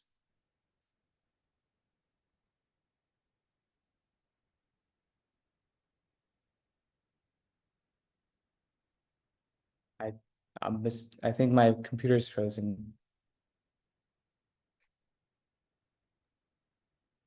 Are you able to see it now? We can see your slides. If it's a problem, I can share from my side. Now we see the front page. Go ahead and see if it'll advance. Awesome. Let's talk International Year of Camelids and how we can achieve climate change resilience and innovative healthcare through camelid species. Thundering across the rugged plains of northern Kenya for 7 days, the camels finally arrived at their destination. Not a village, but a sun-baked clearing in the scrubland where excitement buzzed in the air. Hands up in the sky, all eyes turned towards the enclosure. The future had arrived, filled with hope. Camels had come to take the place of cows. This story from Washington Post is a mirror of the future reality, anticipating which the United Nations has declared 2024 as the International Year of Camelids, presenting a unique opportunity to raise awareness of the role camelids play in building resilience to climate change. Camels, heroes of deserts and highlands, nourishing people and culture, they have the ability to harness the natural resources available in hostile and harsh environments. Camels have high drought tolerance through their low water requirement and high dietary adaptability. They're able to consume 36 types of locally available plants in Rajasthan. They also offer low environmental impact through their great thermoregulation, lower greenhouse emissions, and help prevent soil erosion through their padded feet. Let's take a look at this self-explanatory chart. On average, camels need less food, less water, and release less carbon dioxide. A recent study conducted indicated that a shift from cattle to camel and goat farming can sustain milk production with lower inputs and emissions in North Sub-Saharan Africa's drylands. This in part also plays into the Sustainable Developmental Goals set forth by the United Nations. Camelids help us enable food security, nutrition, and economic growth for the indigenous people, and fight against hunger, eradicate extreme poverty, and empower women. Camelids also hold cultural and social significance for the indigenous peoples. Camelids offer high nutritional and medicinal value through their milk and other camelid products, which makes it a sustainable alternative to traditional milk sources. Camelids also produce unique antibodies, referred to as nanobodies, that hold tremendous potential in therapeutics. Nanobodies are small in size and have high stability. They have high affinity and specificity. They're very easy to produce, robust in bioengineering, and have versatile administration routes. Recent studies have shown that nanobodies can target diseases such as COVID, cancer, arthritis, and several different types of bacterial infections. Let me share with you a success story from the deserts of Rajasthan. In 1991, a local camel enthusiast, Hanwant Singh Rathore, met with Dr. Ilse Kohler while she was in Rajasthan for her camelid research project. Camel Charisma thus came into existence, which has been instrumental in advocating and promoting camel milk and other camelid products. Camel feta cheese now is part of buffet breakfast in luxury hotels in Rajasthan. So as research institutions and academic institutions participating in this consortium, we may consider investing time, resources, and funds on camelid research. And as individuals, you can stay informed, spread the word, choose green, choose camelids. And before I conclude, I want to show you a little video, I think watching which you'll fall in love with camelids. There are different types of us worldwide. On highlands and in deserts, we reside.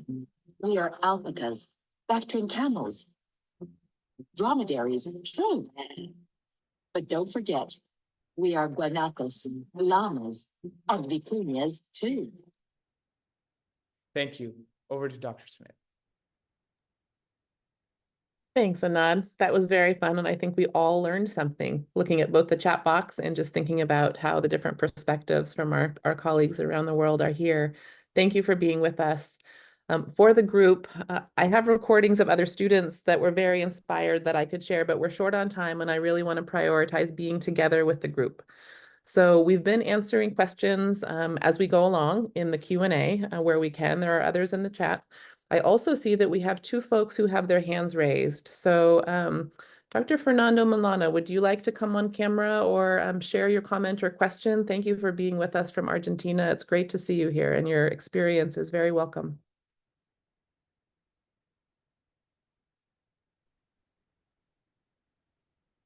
Thank you, Trina. Are you listening to me? Yes, we hear you. I can't put my camera. I don't know why. Okay, it doesn't matter. Yes, my question was related to the presentation of Dr. Castillo. The idea is that there's something opposite or nearly opposite to the concept of payment for ecosystem services. That is the concept of harmful subsidies. And when we talk about harmful subsidies, we talk about explicit ones that are money paid by governments and about implicit ones that are they are also called hidden costs or negative externalities. And this is the two more important examples in the world are fossil fuels and agriculture activities that receive this kind of subsidies that are estimated to be around the 20% of the global GDP. So the question for Dr. Castillo is that how important do you consider to include health to include these issues in health research, specifically to try to understand the relationship of a certain kind of health problems and this kind of subsidy? Thank you very much, Dr. Milano. I think I put something on the replies there in the Q&A, but I will say this, generally speaking, is subsidies, generally speaking, are not very efficient economic tools to address social issues. I'm saying because there might be a couple of exceptions out there. Subsidies for the agricultural sector usually result and generally result in harmful social impacts. A particular example would be here in California, where water is highly subsidized for many, many crops. This is due to the water rights systems that we have in California, and this is due to the fact that many of the water projects, we have two main projects, the federal project and the state project, are highly subsidized. And so what that has resulted is an excessive amount of use of water, because obviously farmers are not paying the real price, they're paying the subsidized price, which is lower. So society pays two ways. Somebody has to collect the money to pay for the difference between the subsidy and the real price, and that's usually taxpayers. And number two, the other impact is the fact that farmers use an excessive amount of water for crops that are water intensive, and hence crops that shouldn't be grown in California. I'm saying shouldn't, I know it's a judgment call, but I'm thinking we used to produce a lot of cotton here. That was one example. We produce some rice. I know we have dry rice production and wet rice production, but we also produce a lot of hay that is shipped to Japan to feed cattle in Japan. Let's think about that. And so there is a lot of negative impacts due to subsidies, at least in the context of California. In Costa Rica, we have the same problem in the northern province of Guanacaste with Senara, the water delivery system there in canals that subsidizes large farms for water use. The impact on health is evident in California. We have basically, due to excessive water use and heavy chemical use that goes along with it, polluted aquifers in the Central Valley to the degree where we have communities, mostly communities of color, low-income communities, where we have to track water on a daily basis because the aquifers are polluted. Or communities have to spend money on bottled water, and they're already low income. So you see the relationship between health and subsidies in the case of California. Examples like this abound. Yes, I will agree with you with the statement. I just wanted to provide a couple examples of that. Thank you very much. Yeah. Thanks, Fernando. Thanks, Federico.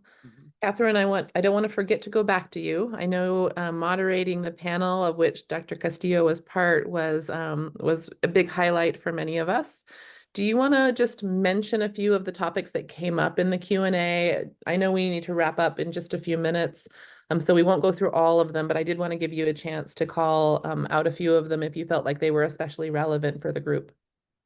Yeah, I just want to thank everyone so much for the incredible engagement. I think it raised a lot of topics that I hope we can explore in future CUGH opportunities. You know, I think the links with specific ecosystem types like mangroves, you know, that's something that some programs are looking at more specifically. I think that's, you know, the environmental health, the planetary health link. If you and your colleagues in the different universities are not working, you know, say from the health sector with the environment department, I think that's a chance to link up and start to really document and explore those local elements. I think also the consumerism aspect that came up, I know we didn't have a chance to get to, but I think our combined impact, you know, there's a way that we can mobilize from the health community and the university communities, and that's actually reaching a really big subset of the population in a way. So I think those are really crucial examples, and also the aspect of different value systems and changing, you know, capitalism versus other systems.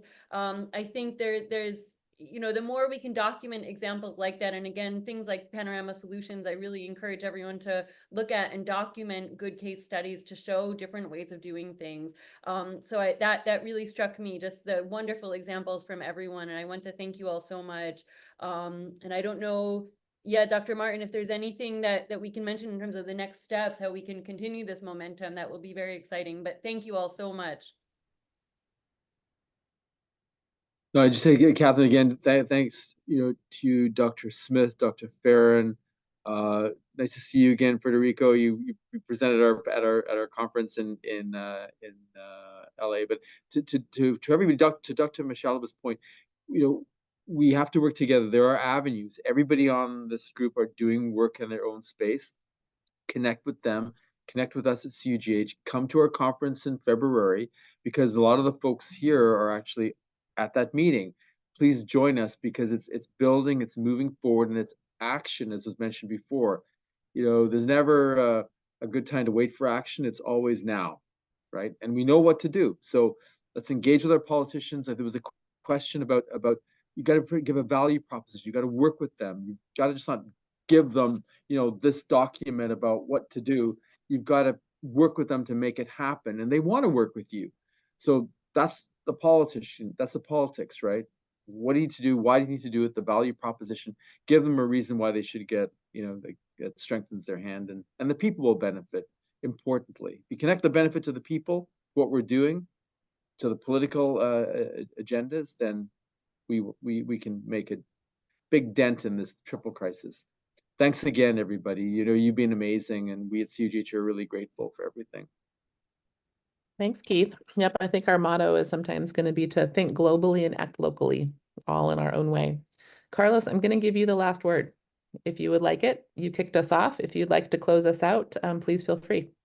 No, I'd like to give you the last word, Katrina, but I just, again, thank you for so much engagement. I think this was an amazing space.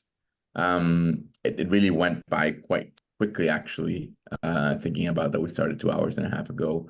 And thank all the panelists, thank all yourself, Katrina, Catherine, Keith as well for hosting, everyone who's stayed on so long, and for the questions, for the engagement.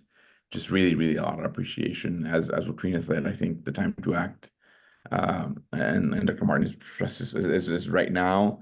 We have an upcoming COP in Colombia here, and I think there's a special focus now on health. Ourselves as health practitioners, we have to become increasingly vocal, but also literate in these spaces. So part of what we're trying to do today is also as well, let's say, in quote unquote, alphabetize attendees to be able to participate in the spaces actively. So again, just thank you. It's been an amazing pleasure to be here, and Katrina, just maybe turn it up to you to wrap it up finally. Thanks, Carlos. Yeah, we're going to wrap it up now, get you guys off to your next activities on time. I'm glad we did this early on the West Coast so that so many people from different time zones could join, and we will look forward to staying in touch. Don't hesitate to reach out. Have a great day, everyone. Thank you so much.